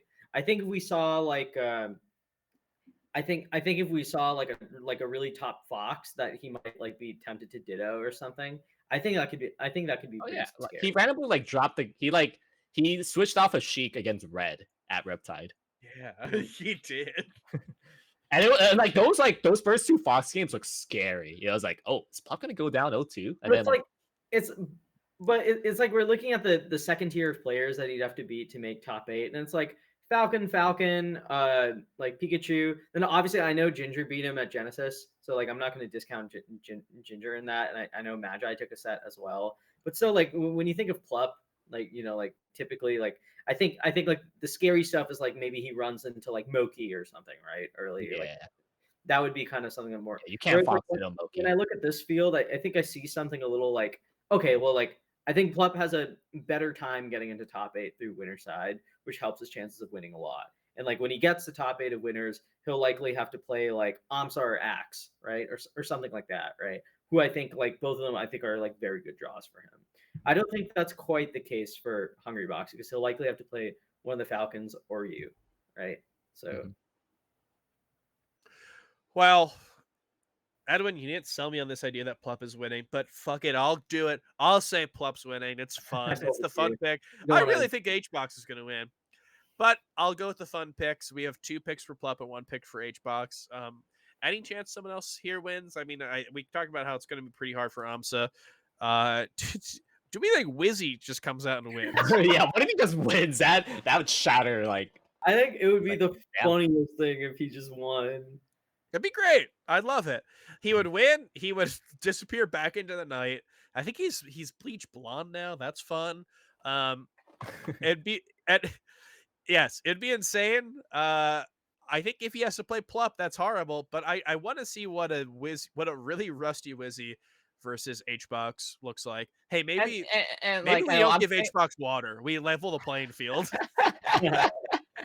Yeah, and like, I'm saying that like Wizzy, like I kind of sold it as if like he's rusty, but the truth is like I do see him stream like at least every other day, like just like Yeah. grinding, asking for donos for his travels, and like my question is like, does he like since he hasn't been to tournaments in so long, it's like it's less about how rusty he is and more so about like his tournament mentality, and that I wonder about. Like, it's been a little while. Like, does he remember how to prepare as best as he can? When the nerves get to him, is he gonna take 10 minutes in between games? Yeah. Will I he don't know. ice people out as well as he used to? Who knows? Yeah. He might forget. He might just immediately press start. Like, Oh my god. he's just like, wait, I forgot. I have to. This is my winning conditions, making you wait 5 minutes. Edwin, this is a cute camera angle. You look like a child. You look like you're sitting at your desk. Yeah. Back to school. Edwin's at his desk. One last thing I would want to bring up is that we're kind of seeing a resurgence of these like kind of old school players. Like my old school, I really mean like S2J, Axe, like making a big resurgence back. Wouldn't it also be fitting to see SFAT also do pretty well? I mean, there's no mention of him, but one thing did occur to him that is making him grind melee a lot. He graduated. Oh wow. He kind of took a step back from melee like this last year because of like grad scores or some kind of school for something. And I heard from his chat that SFAT graduated, so he's grinding a lot now. I mean, speaking of S2J's highs, guess who beat him at Wave Dash? It was SFAT, only to be taken down by HBox. So who knows? He could also do pretty well. Maybe he could beat Plup. Maybe he could beat Wizzy. Maybe he could be HBox. Nobody beats SFAT that many times in a row, right? Hopefully, yeah. We'll see. SFAT, I think, is a fun person to bring up. Maybe that's a good call. He's someone who he's putting his time in, and I think that we will eventually see it. Mainly when it comes to Z Jump, dude. You give any other person HBox who is about to like die at Double Down, and I think the other person wins. Unfortunately, SFAT, who's learning Z jump at the moment, is not the person that wins that set. So like we have seen this different version of SFAT. 2021 was honestly one of the better years of his career, and one of the better years of his career in recent memory. So yeah, I'm willing to say that if he has time and he is adjusted to Z jump, yeah, what's I mean, keeping like he's him been back winning from? online tourneys over SCJ recently, so it's like, Yeah, I think he's a slow. That's like a slow little story to keep an eye on. This is yeah, one where he probably doesn't win it, but it'd be cool to see around here. And then also, yeah, like Pipsqueak. he could be top 8. Oh, Pipsqueak's here. Interesting. Oh, yeah, one of your guys. Former That former melee stats. Wonder if we're getting him to this one. Who knows? Keep an eye on Twitter this week, I guess. Though, he's gonna be someone to look out for. Honestly, I think there's a lot of people here who can make waves, make top 8. Yeah, I'm really interested to see this one because this is a pretty top heavy tournament. Like you said, it's not stacked. It's like Riptide, not stacked. But yeah. it's gonna be an interesting one to see. So keep an eye out for that because that is gonna be good. And then we were talking about back to school season. I mentioned that because Edwin looks like he's sitting in a desk. I keep thinking that Edwin's camera froze. No, No, he's chilling. sitting like with his hands folded like a good little boy. Oh my god. Get But out of here. this is what September, the leaves are changing. Maybe in my local Wawa, I can get a gobbler which has like turkey and gravy and cranberry juice, cranberry sauce. But when I think of September, late September, one thing pops into my head is that the retirement of my favorite player, Armada. 4 years ago to the week or so, Armada announced his retirement from Melee, and I will say I did not believe it. I thought he was coming back. I thought so too. I think everyone thought so, but he has stood true to this. In fact, I think the only way that he plays Melee now is drunk doubles, which hey, more power to you, buddy. But of course, being Melee stats, being people who love Melee's history, this hits us in a specific way. Edwin Budding, I know you have some thoughts on the Armada man himself. What do you think when you think of Armada's retirement? I think I think part of the reason why Armada is so why I find him so interesting is because it's like I was around when he was winning tournaments a lot, right? So was I. I think like Recently, when wasn't you that long ago. for some of our viewers it might be a while ago, but yeah, so like when he was winning a lot, it was just like it was so easy to take it for granted. It was so easy to take it for granted that Armada was just going to go to like 8 or 7 big tournaments or whatever and just win all of them. That he was going to win. Maybe he drops a set and grands some winners and still wins anyways. And like the kind of dominance that he had over the field to like a modern fan of Melee, it seems so unthinkable because it's like people often like compare Zayn to Armada in terms of his consistency against the field. And let me tell you something. Zayn is relatively very consistent, but there is no one in Melee history that is like Armada when it comes to just like destroying the competition.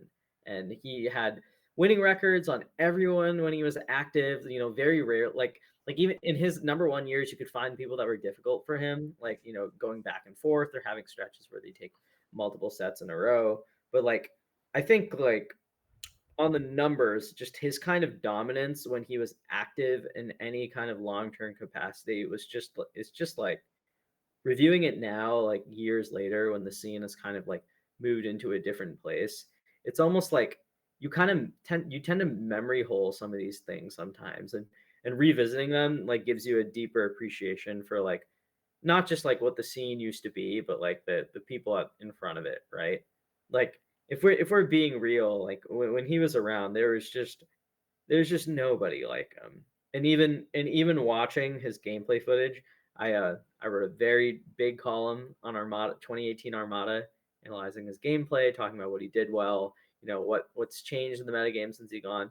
And I am telling you, I've watched a lot of footage of Armada. I'm not like a Peach expert or anything, but I watched a lot of Armada. I talked to a lot of Peach mains at the top level and across, the country or whatever. I've seen their footage. Armada's punish game is the best like ever. Laud doesn't hit as hard as Armada. Wally doesn't hit as hard as Armada versus Spacies. That's blasphemy. Polish doesn't hit as hard as Armada did in 2018. Honestly, the closest comparison I could think of, just in terms of like punish game off like an opening or knockdown, is like maybe Keizu. But like Armada's foundation, his like attention to detail as a player, and like he's just like, I am telling you, there's maybe 2 or 3 players that I would consider like top players now that might like temporarily scare Armada. But I think like if you drop Armada from 2018 the way he was, and like his rock solid foundation, whether it's his Peach or his Fox, into today's metagame, like, and ask him to play a best of 5 against like all the top 50, I think there's like 7 or 8 people that are more likely to beat him than not. Like that guy was just he's often called like an iron wall, but like I can't even. It almost feels. God, I'm just like gushing about Armada, but like watching Armada in like the matchups that he played with Peach and even with Fox to an extent, calling him I think there's a rush to sometimes calling someone like ahead of their time, and I can understand why that's like the comparison. I think I actually use that comparison, but like even thinking about it more, he wasn't ahead of his time. He was timeless. He just like he would do things that like nobody else was doing at the time, and like I can't even say it's ahead of the time because people are like now starting to understand the things and like approaches he took to the game with like both his characters and like the matchups he played with them. And it's just like it was really astounding to look at the numbers. It was astounding to watch the game tape. And look, I'll say it. If Armada kept playing in 2018, I think he would have ended that year number 1. There was no reason to think anyone other than like Leffen was difficult for him, and Armada had better matchup spreads against everyone else. I think if he kept playing in 2019, the worst case scenario where a few more people start beating his Peach, he starts going Fox and beating them also, and he'd be a contender for number 1 that year. And I'll say it. I think if Armada was active from 2019 and 2020 to 2021 and 2022, every single fucking year this guy cared about Melee, he would have been a contender for number 1.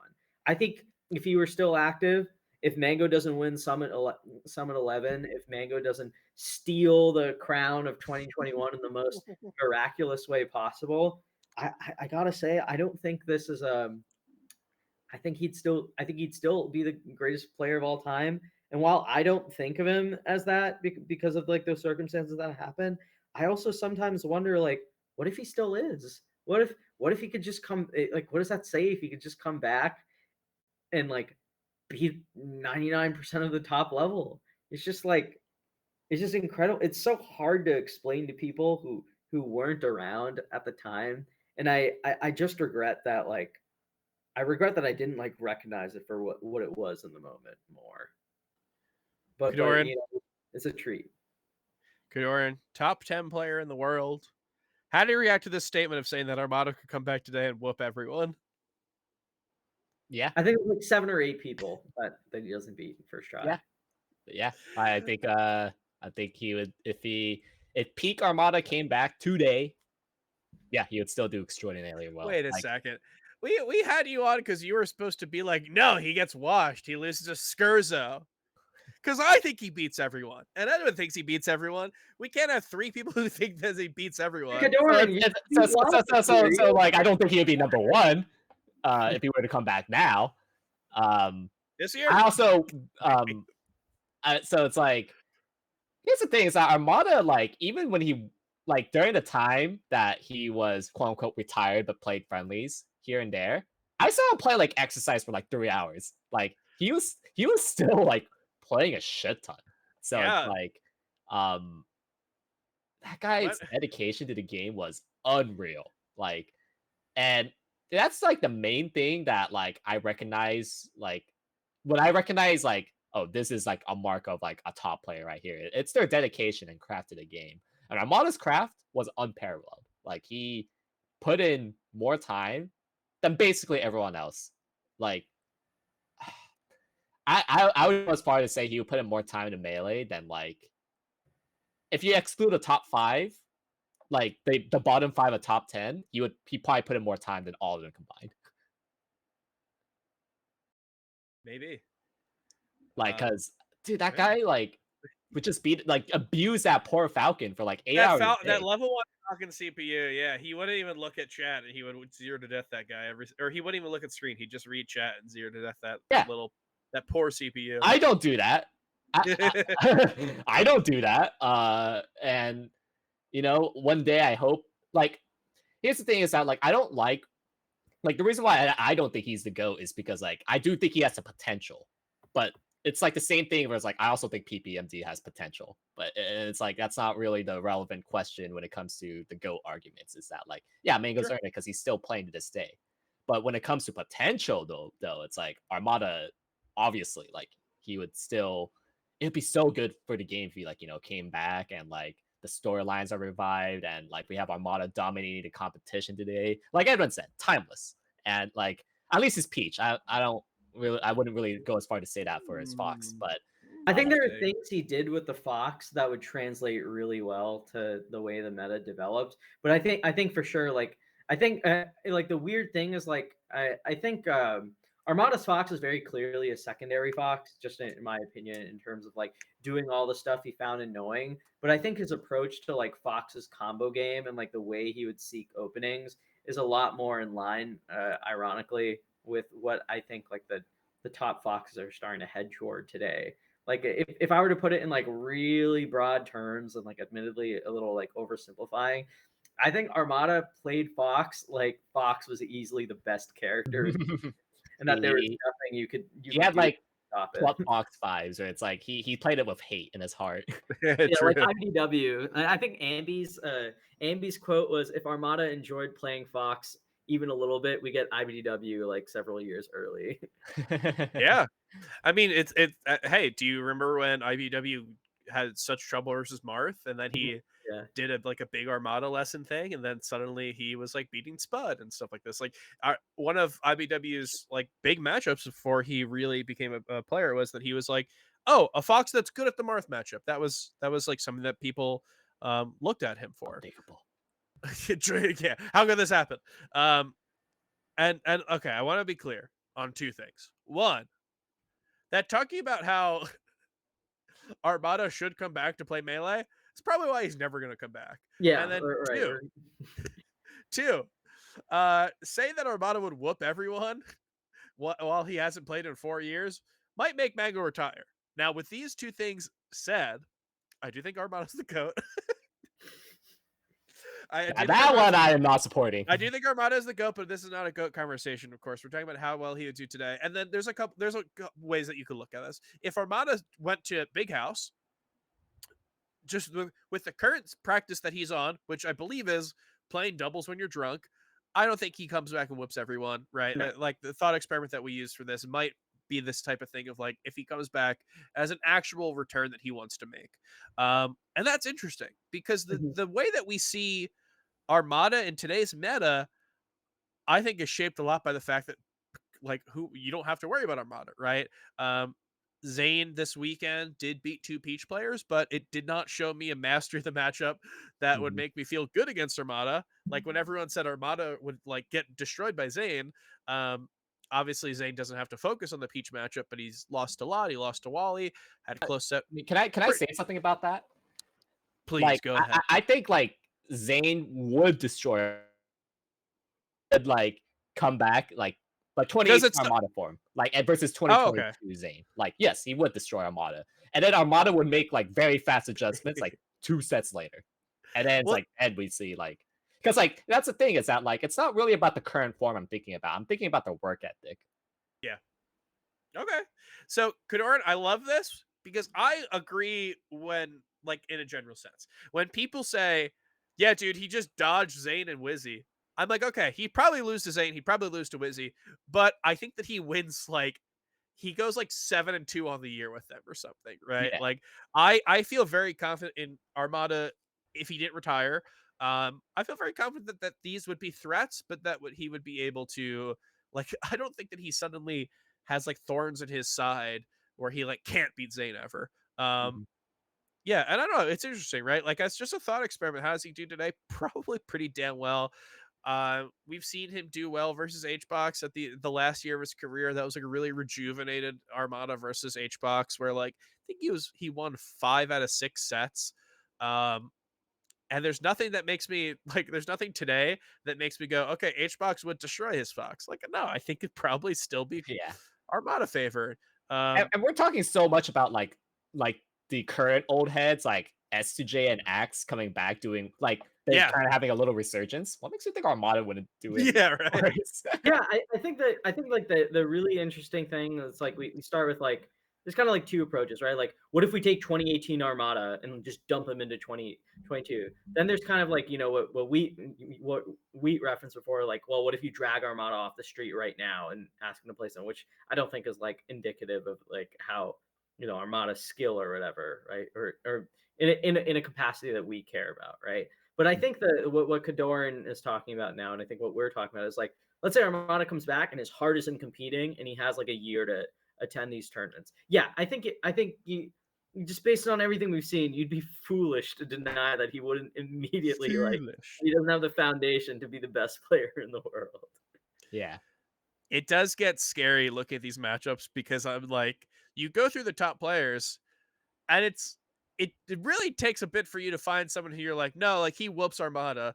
I don't know if you really get one because we mentioned Zayn, we mentioned HBox, Leffen, maybe he whoops him. Who? Jmook, I think he'd be very tough for I Armada. actually disagree. I know it sounds crazy, but I think that Jmook would need to. I think that he's good. He's an extremely great player. I think that he doesn't really have bad matchups.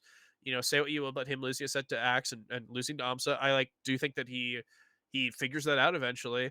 And I think that's kind of similar thing with Armada. Armada really only lost to you know, he had that close step with Shroom, of course, that we all remember, but he really only lost to Plup Sheik when it came to that. And I guess famously a different Sheik who ended the streak. But like he whooped Sheiks for so long. He has so many 3-0s over Plup. He had one honestly. Well, Armada's Fox would be the one to do it. Well, okay, so tech chase.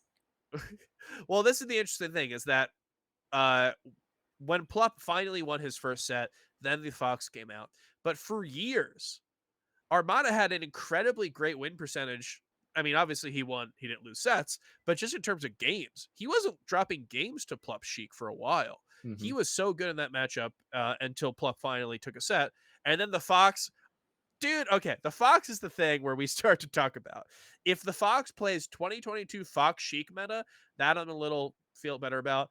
I do think his Fox has always been like not the best versus Sheik.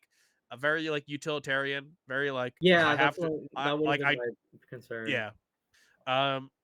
But so I guess that, you know, the thing is I would need to see Jmook beat the peach out of him first in order for me to feel like Jmook would be a problem. But the thing is that if Jmook, like, don't you think Jmook would be very, very favored? Yeah, no, I think Jmook beats the Fox too. Don't get me wrong, but I need to see Armada pull the Fox out first. Do you know what I'm trying to say here? Give him the incentive. Because we have seen Armada's Peach destroy Sheiks, and him having, you know, Plup losses and him having one loss to Swedish, it doesn't really make me say that his Peach versus Sheik is something that he's going to throw out the window completely. Well, don't forget that Shroom would also probably be Armada's Peach. It's just that like Armada had to use the Fox. Sure. Yeah, I don't know if I agree, but I will say sure. I was gonna mention that, and I think Sheik is one of like the most evolved characters since. Yeah, I would lean on that too. Like in addition to Jmook's foundation is like you know, his player skills, his game knowledge and stuff being really high.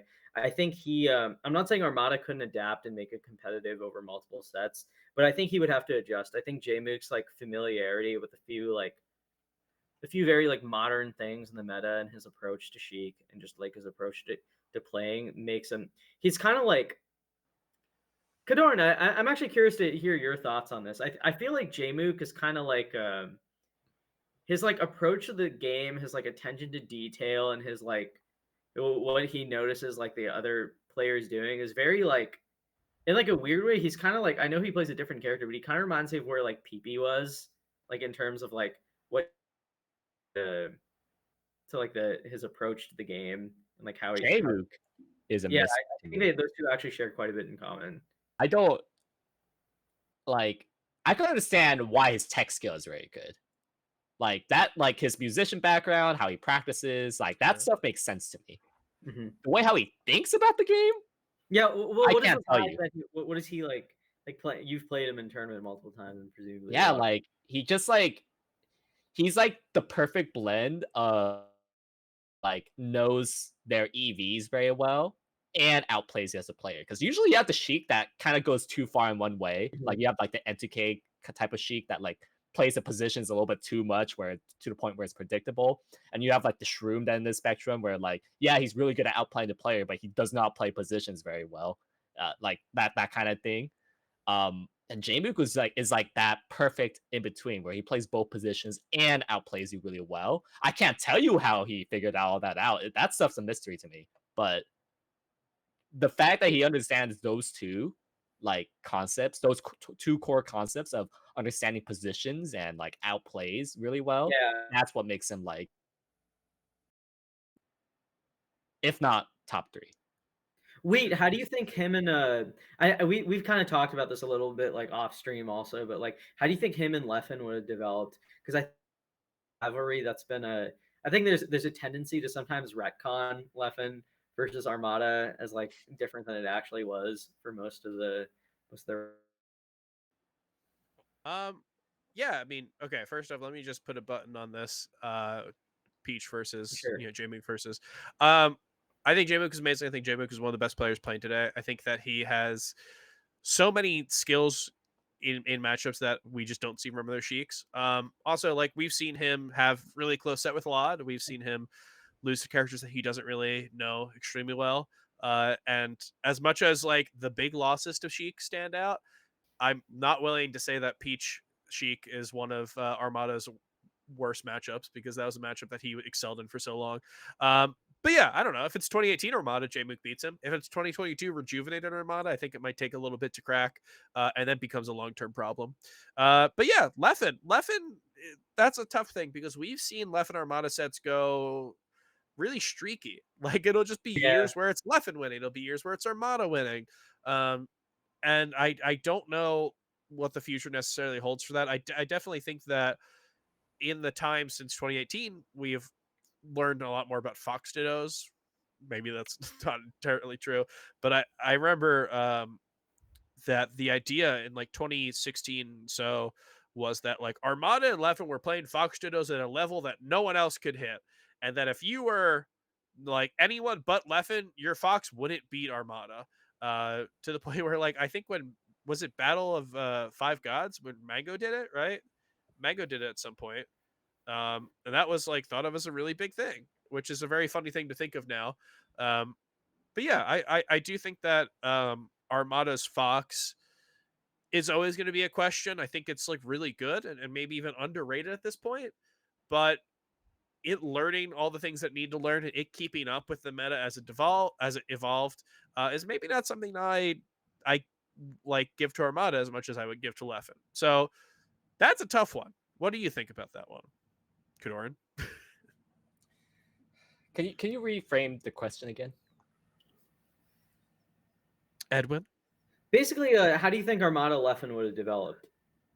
Like, you think they would have just kept Fox doing, and eventually, like, Leffen takes the lead, or you think Armada kind of? I think like I think Armada sees Lod beat Leffen at like a few times, and it's like, wait a second, maybe I should give the Peach another shot. And then like you would see some. I think it would be like a classic tug, like back and forth. Maybe he tries a Peach again because like he did try pulling out the Peach multiple times. Yeah, like, we see it here and there. Grands. And it's like I like Armada had that weird weakness where it's like once he's kind of set on like, oh no, this absolutely cannot work, he's like kind of stubborn about it. Where it's like you could kind of feel that sometimes you just need that blind faith that like gives you that little edge to like beat somebody really really hard like left. I think it's that he like recognizes when like when something is not worth his time, right? Yeah. So it's not even that like if a losing strategy is working for Armada 100% of the time, or not losing, but like a technically disfavorable strategy is working for him, it's like, well, like you haven't proven it to me yet, so I don't have to put any like I'm gonna do exactly what I need to do to beat you.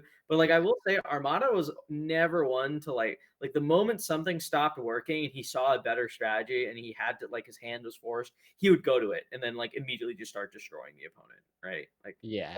that would be the classic Armada thing. I'd be like, oh, well, like, Plup beat the Peach once, right? And then like then like took the final game of it at Genesis 5. And it's like, I'm going Fox now. And then what did we see in their last two sets? Yeah. Armada 3-0. Like, I'm not gonna Yeah. say that every set would go like that, but like they were like very convincing 3-0s in Armada's favor with the Fox. Right. Yeah. It's like sometimes though, it's like you feel like you should give like the Peach a little bit more of a chance though. Honestly. Maybe. Like, yeah, the Fox did well. But it's like I don't know. It's tough to say with the Leffen rivalry in particular because like the Fox Diddles wasn't looking too great by the tail end of it. And it's like Yeah, near the end. and it's like I don't know, it's like but then at the same time it's like it is a better matchup, but it's like it's like there's just too many hypotheticals for me to like give How- a clean statement.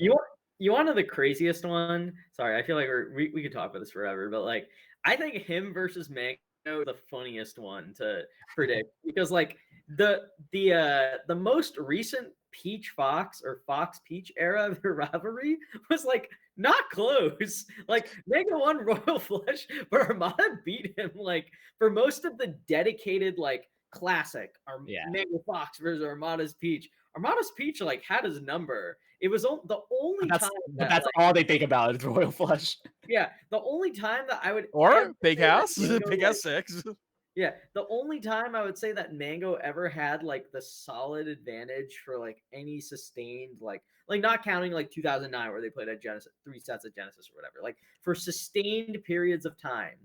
The only time I ever thought, wow, Mango has Armada's number was the weird counterpick war of 2016. Yeah. Where, like, you had the Fox Ditto, you had Fox Peach, Marth. you had it was Marth, and then like he just stopped doing that because he didn't feel like doing it anymore. But every other time we saw like the classic Mango Armada would win like 60% of the sets, right? Yeah. Or more.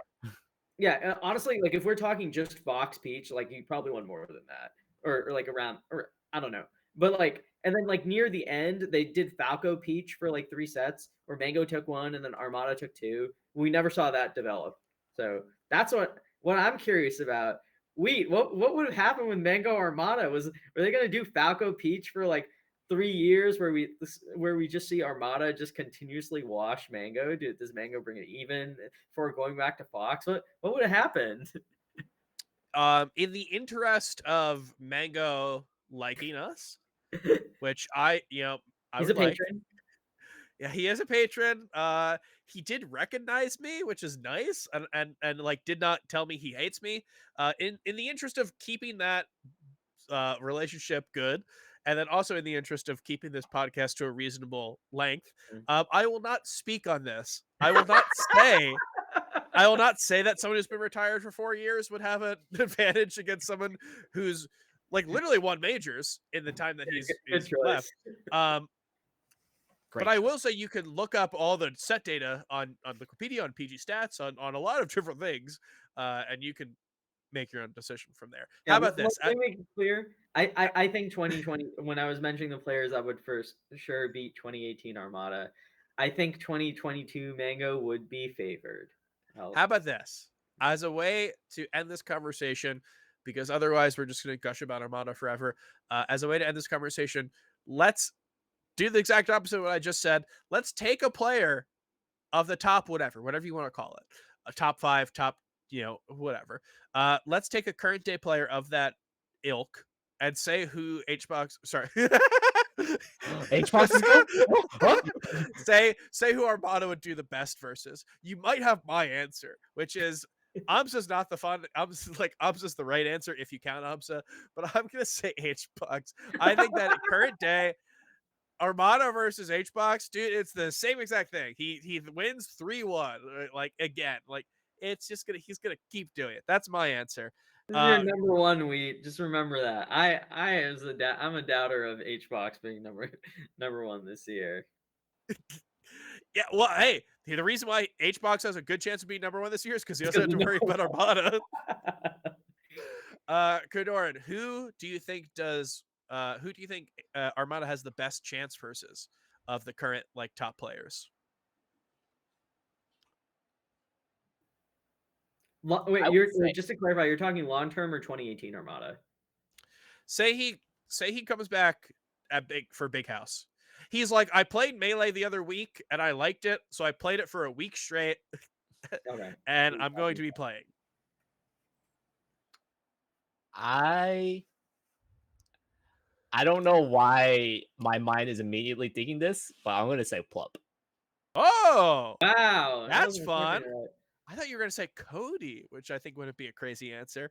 But Plup, okay, I like that answer. Edwin Budding, what do we think? I'm sorry. I'm gonna say KoDoRiN. Wait, what? I just feel like for some reason it's just like in my heart. I've seen so many Armada versus Marth sets, and I've seen how they go. Wait. It's a question of like who's the lowest ranked player he would beat the hardest, or like who's like the best player he would beat. I mean, I said anyone in the top 5 or whatever you want to call that like, Or who he would beat the hardest, tier of because players. don't you think that would be Axe?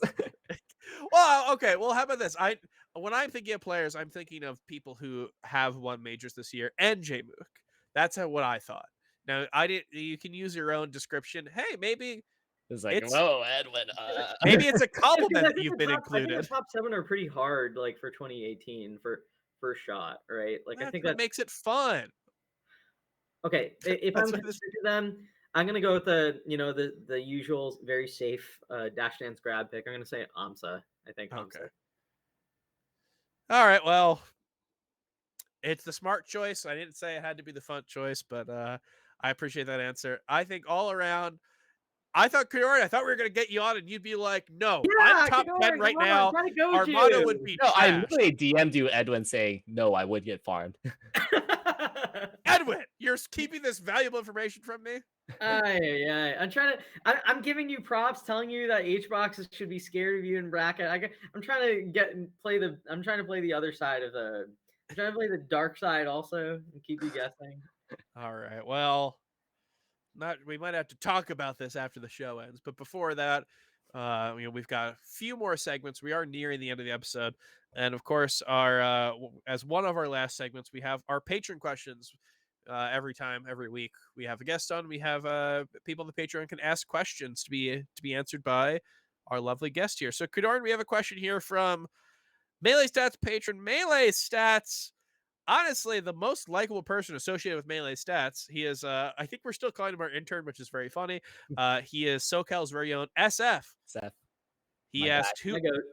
I mean, it's like pretty annoying how he is everyone's goat. He is everyone's guy. Everyone does love him. Oh, that's I mean, what the code is. I love him so much that I'm not annoyed by it, but like, I do recognize that he is way more popular than any other member of Melee Stats. But Easily. I love him too much to really care. But he asked, "Who are your favorite fellow Wands? Least favorite?" Wait, what? So you are John, Co. There's a lot of Johns, or what I is mean, are we it? counting Johnny's here as well? Honestly, so this is a concept that has been brought to us by Chape about how most top players are Wands. You are Juan. Yeah, Johnny would be Juan. I believe somehow Justin is Juan. I think it's Juanito Gringo is Justin. There's a lot of stuff going on here as to who is a Juan. There are a lot of Juans. So I guess it's up to you to determine who's a Juan and who isn't. But your question is, who is your favorite Juan and who is your least favorite Juan? Well, like it would be easier for me to answer the question if I had like a list in front of me. It's kind of it's like I don't know. It's like such a random question that I would need a little bit more preparation for. So there's HBox, there's Johnny, and then I think what are the is other options? considered a Juan in the mind of Chape. I think Jmook got Juanized. Oh well, if it's Jmook, then if Jmook counts, then yeah, I'm gonna say J-Mook's my favorite, not because he's FlyQuest, but because like I housed him for Wave Dash, and like that guy is so chill. He's like very authentic, very easygoing, very easy to like just talk to, just talk about melee with. He's so cool as well. Like I somehow more cool than SF. I'm sorry, but J-Mook is just that cool that he's I just think this somehow... is -1 to your jacket count. I'll do it for J-Mook, dude. Like that guy, he's got everything, man. Damn. Yeah, he really does. It's I feel like every couple weeks we find out a new talent he has, and it's just like I didn't need to know this. That would be my... You know what? Now he's my least favorite because he actually has too much. Damn, Like okay. he can't be good looking, Yeah, he can't be like, better at melee, he can't be good at guitar, he can't have like better memes and copy pastas. Actually, that guy's my least favorite. So he's gotta have something against him. That's a good least favorite.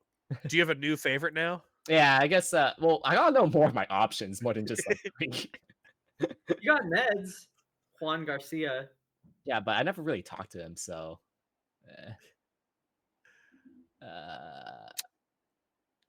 You know what? Just throw a dart at the top 50, and one of those would be considered a wand. I bet. I like Ahmad a lot.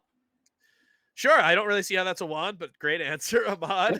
Ahmad, MDVA Marth player Ahmad, right? Yeah, I housed him for Shine, and that guy, he's like J-Mook, but he doesn't have everything. So like that that boosts him a couple of points up.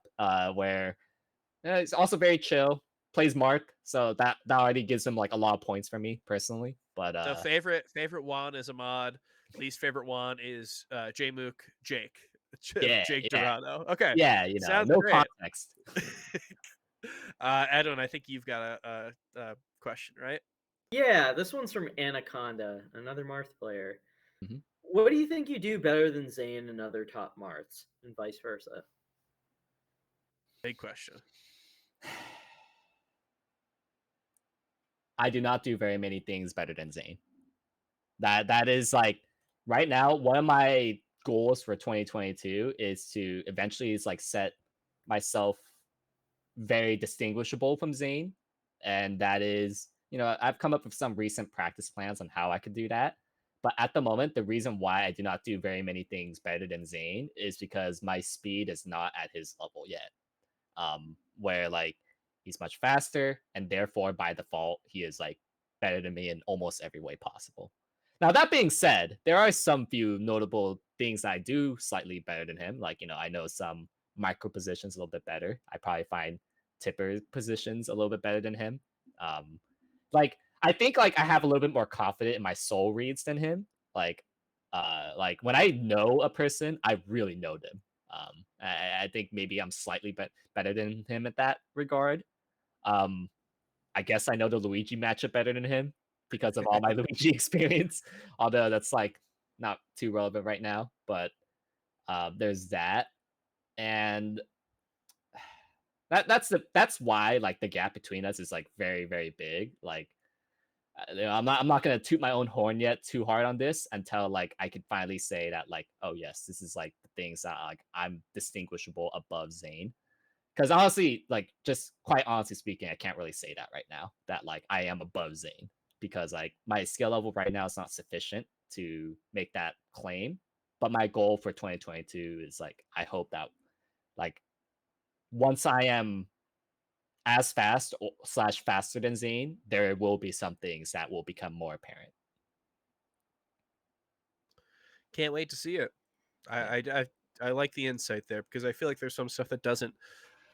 Yeah, there's some stuff that I think my main strength over Zayn is that I think about positions a little bit more than him. Mm-hmm. But the thing is that Zayn does it at a way faster speed than me, so it doesn't really matter.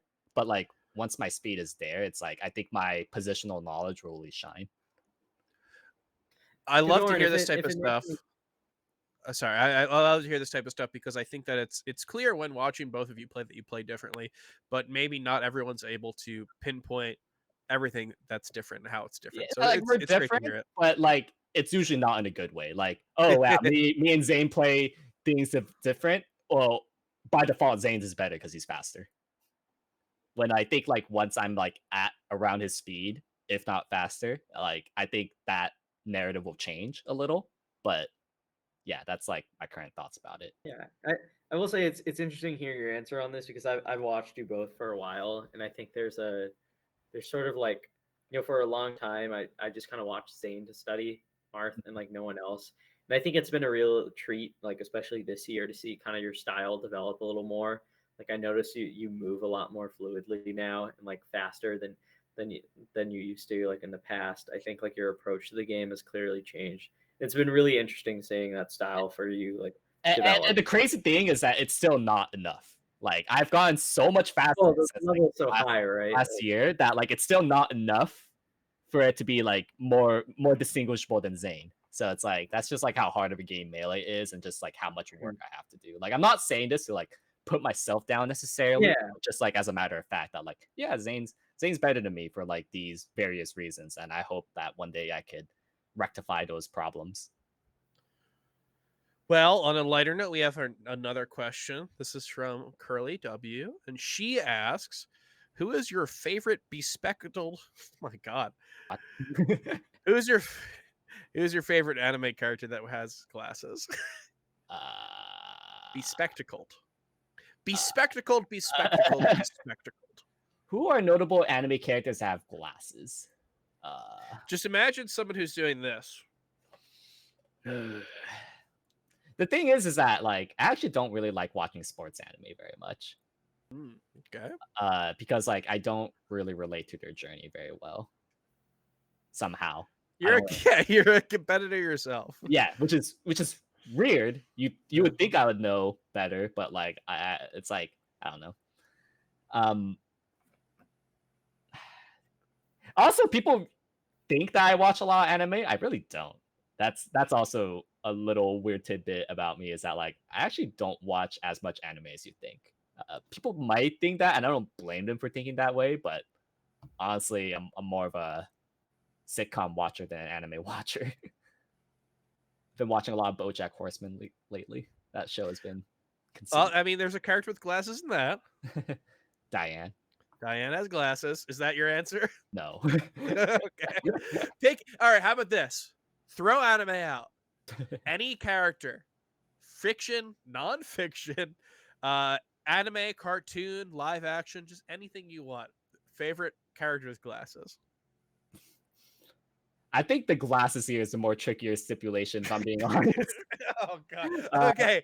Favorite anime character.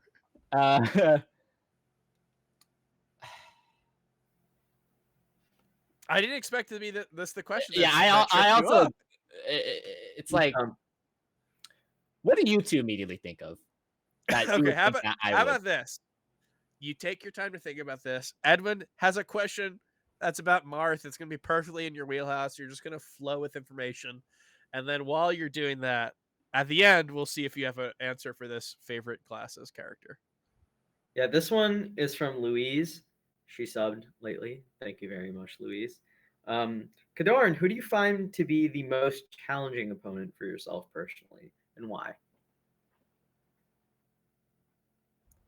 I think I know your answers that comes immediately to mind, and you could probably guess them, Edwin. Who do you think it is? I think it's face roll. And who is the second one? Axe. No, I would have. So one is correct. It's definitely face roll. The other, well, I mean, like I would understand the Axe one, but the thing is like I haven't really been tested by him recently, so like I wouldn't go as far as to like assume that it would be Axe. I would also say the second one would be Mango, for like how often we play and how often he trounces me in friendlies. So it's like those two would be like for me to overcome those two people in particular. In like friendlies or tournament, I don't really care which one, but like for me to finally consistently have answers to match their speed, to like outposition them. Oh my, I could already like imagine that being some of the, because like that's where I live as a competitor. It's like the best memories and feelings I ever had playing is like overcoming something that I literally thought was impossible. Like especially like the first time I beat face roll after a losing streak. Like I already beat him a couple times, but it's like there was then that like huge losing streak that like I could not beat him. And then the first time after like 50 sets in a row, it's like, oh, that was the greatest accomplishment I ever had in Melee so far. And like that feeling, I will never ever forget. And even above beating Mew King Sheik. yes, I know that he was like Rust, but it's still beating Mew King Sheik. Like you grew it was up. like Rusty Mew King, so it's like I don't care. Okay. So Fair it's enough. like, uh, so it's like, man, The and like beat's still up, for me right? to like go through so much like pain and suffering and hardship to like then eventually just overcome that. That's why I'm a top player, or that's why I live to be a top player. True. Okay, I thought of an answer, by the way. Okay, I've got a. By the way, I spent this time. I thought, and by thought I mean I Googled, and I have a couple. I have a couple. I'm gonna give you a couple ideas, and if you don't want any of them, tell me your answer. But I'm just gonna throw out a couple. Peter Griffin. He wears glasses. Maybe Peter Griffin's your favorite character. Who else do we have? Arthur from Arthur. He wears glasses. That little aardvark. Velma, Dexter. There's a lot of good. These If you need to ask for anything, I've got. These are the top sitcom picks, huh? So what is your answer though? In your heart of hearts. Okay. The character that I think I relate to a lot. Maybe this comes from a cringe anime that some people, I don't know, every time it's brought up, they're like, oh, I can't believe you like this anime. But like, from Boku no Hero, I think I like Sir Night Eye a lot. I'm sure that means something to someone. Yeah, but it means nothing to us. Yeah. We need Ambi on the show. Ambi will explain it. Well, Also, anyways, that character, like, I don't know, he's like very serious, but like he knows a lot. He has a lot of wisdom, and like his general philosophy of like how he approaches things, combats, and like I admire it a lot. And it's a shame that like he doesn't really get that much screen time. But yeah, that would be my pick. And those are familiar with that character. Like I just like his vibe the most. If you this is how there's kind of like they do it in like in fighting games sometimes where they're like it's an array and it's like your definition of Shoto and it's like it has to have a Tatsumaki and a Shoryuken and a Hadoken, and then it's like definition of something else. And I think if your definition of glasses includes goggles, then minions might be in there. You really just want me to pick a sitcom character, huh? No, I love your answer. I'm just saying, and I know people are listening to on their podcast app of choice and yelling minions. And minions, they are wearing goggles, but maybe there's a way where we can classify goggles as glasses. Who knows? Maybe we do an episode on this. But for now, you are through the ringer in terms of these questions. You gave wonderful answers, KoDoRiN. And we are nearing the end of this, but we do have one more segment, famous, unnamed, but known by the fans as Touching Grass. You were on last time, and I believe we had this segment, but this is a segment where we talk about stuff that we've been doing that's outside of Smash, just a way to get a glimpse into our lives. Because I feel like for most Smash people, that we don't really talk about things or have like glimpses into our lives that aren't Smash related. So I'm going to do one. And I do think that recently, and by recently I mean the entire time we've done this segment, it's usually just like what other media have I consumed instead of Smash. And one of them has been something that's been kind of taking over my life in the past couple days was I watched a lot of a YouTube series from the guy who makes Wendover Productions and Half as Interesting and all these other YouTube things. You might not know it by that name, but you've definitely seen these videos or seen the thumbnails at least. There's tons of them. This guy's like 25, which is scary, and has all these different channels with very well-made videos.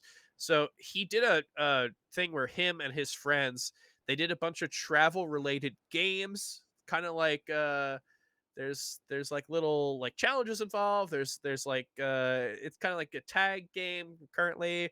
It's all these different things, but it's called Jet Lag the Game. It's very interesting to watch, and I binged. There's like 3 seasons. I binged the 2 that were out already. I watched all that I could of the 3rd one, and I even did the thing where I bought Curiosity Stream with Nebula so I could get the other episode. before it came to YouTube, which is something that I've never done for any other creator. So yeah, they're pretty fun videos. But I will say, if I use that as my touching grass moment this week, I am a fool, because this week was the first week that I got to watch the Philadelphia Eagles this season. Yes, of course, we love football in this podcast, and I will try to keep the football talk to a minimum because I know Edwin will take it another 40 minutes. But I was not able to watch the Eagles last week because I was at Riptide, and despite the fact that our TV at the hotel had it had two different football games. It had two different. It had a WNBA finals game. It had two different collegiate women's soccer's game. It had competitive bull riding. There was competitive pickleball. There was competitive spike ball. There was like everything that you could want to watch. I literally watched Manu Ginobili get accepted into the Hall of Fame on that TV, but I could not watch my favorite team play at their first game of the season. So I got to watch it this past week. I got to watch Monday Night Football. Amazing game. The Eagles, they looked great. I'm so excited for the season. Hopefully we go far and I get to, whisper sweet nothing into Fendrick Lamar's ears this entire time. But I'm very much looking forward to the season, and I had to sport my little cap. Edwin Budding, I'm hoping that you are able to concentrate whatever football or football non-football related thing into as short as a time as possible, just because I know when we get into Sundays in the fall. Okay. Yeah, I will not talk about the NFL for my part. I don't trust myself. Mostly, I've been actually I'm a little late on this, but I've been watching Rings of Power and House of the Dragon. I read I wrote A Song of Ice and Fire when I was in like college, and then I watched the Game of Thrones series. I read the Lord of the Rings books as a kid, and obviously grew up with the movies. So it's been interesting to see these two shows and kind of critically revisit the works and like what's good about the series, what's not so great, like what strengths each one have, what each of their weaknesses are. I'm a big fan of both the Lord of the Rings and Game of Thrones universe or whatever. I think they're pretty good. I will say I've been both of the shows have been a little like unbalanced, because the peaks have been really good, like with regards to like seeing the worlds presented in the source material, except on the big screen this time, is very cool. I think some of the initial relationship set up by each of the show is very good, but like I gotta say, one thing I don't like is I don't like it when characters in conflict retread the same ground over and over again. And like after an initially like very good first two episodes of House of the Dragon, the last two I saw, I still haven't seen episode 5 yet. The last two I saw were just like really bad in hindsight. And it sort of was like it kind of caught me off guard, because after episode 2 I was like, this is the best season of like anything related to Game of Thrones since like the third season of Game of Thrones. This is amazing. I was really hyped.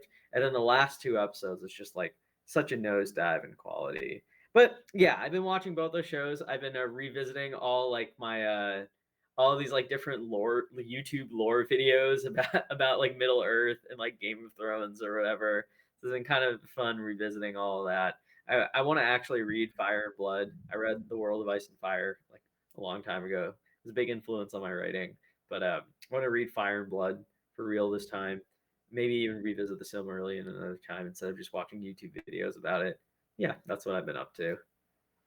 I read the first Game of Thrones. I read a Game of Thrones, I guess, the first in the Song of Ice and Fire.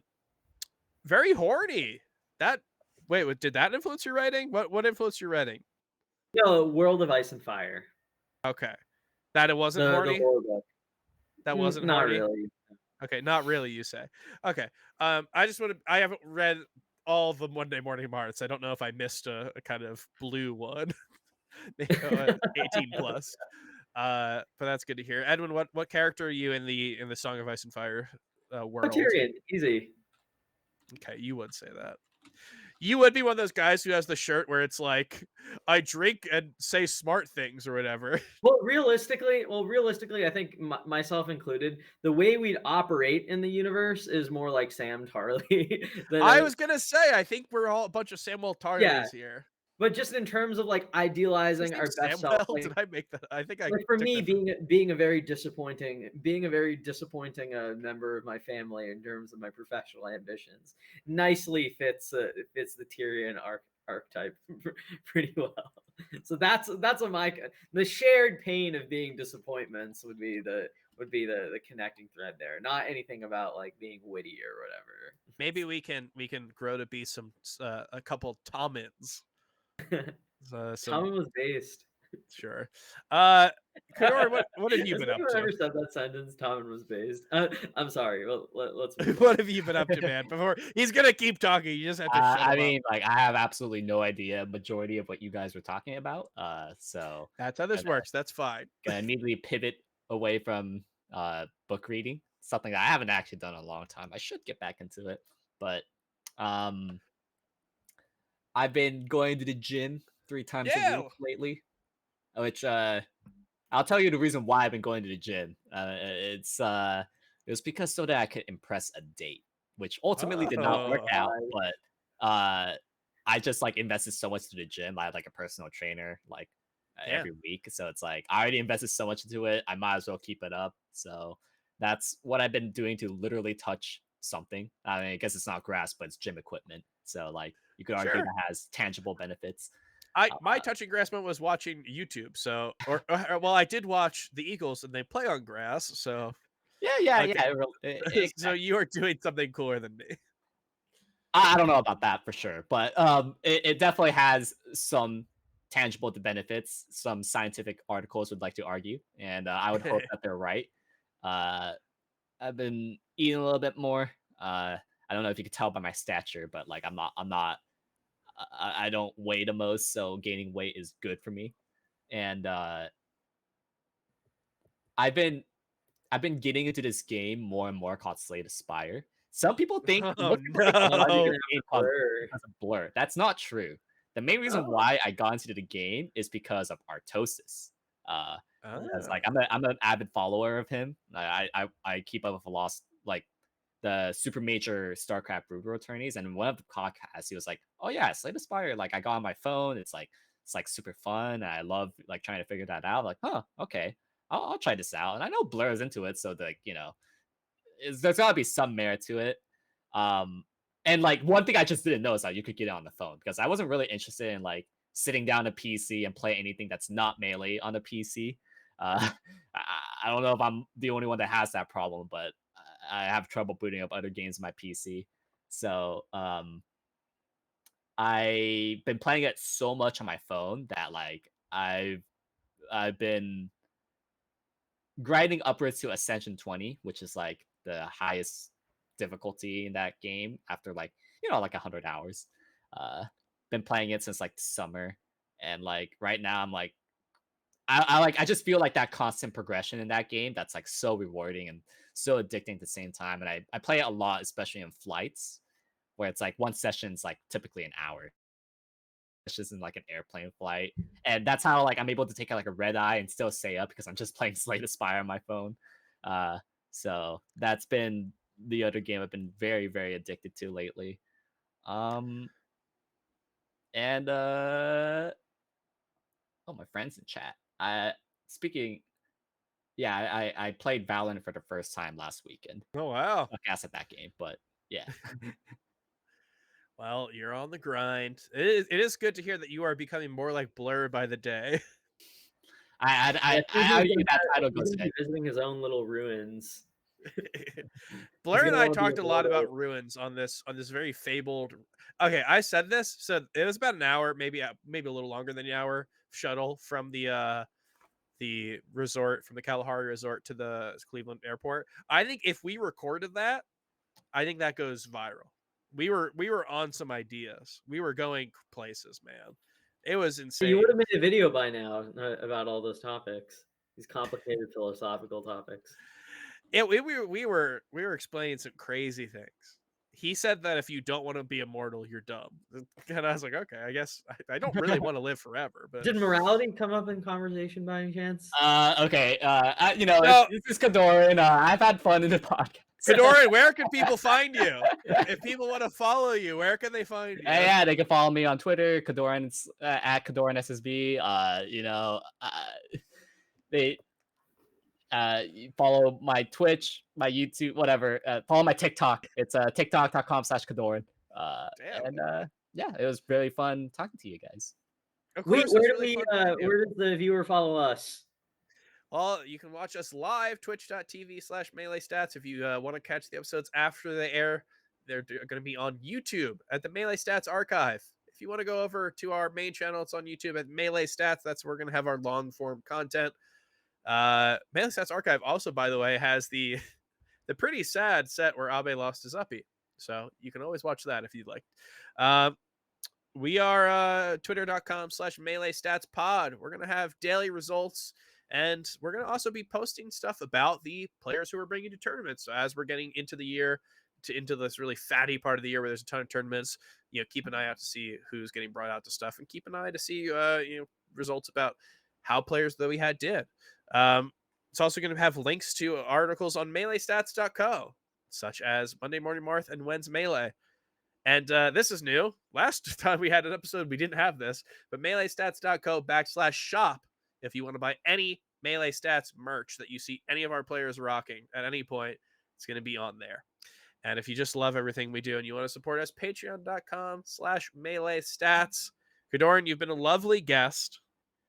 This episode was too long, but it was lovely to talk to you this entire time. I appreciate you being on so much. And then, this is your second stamp for the jacket. So we'll see if you get a third. You won't get a fifth. We are not giving out jackets, but third and fourth, we'll look forward to having you on. We'll see you at LTC. I'll be there, and who knows? Maybe Edwin will finally come out of his shell and go to Big House. Yeah, don't be shy. Don't be shy, Edwin. All right, everyone. Thank you so much for watching.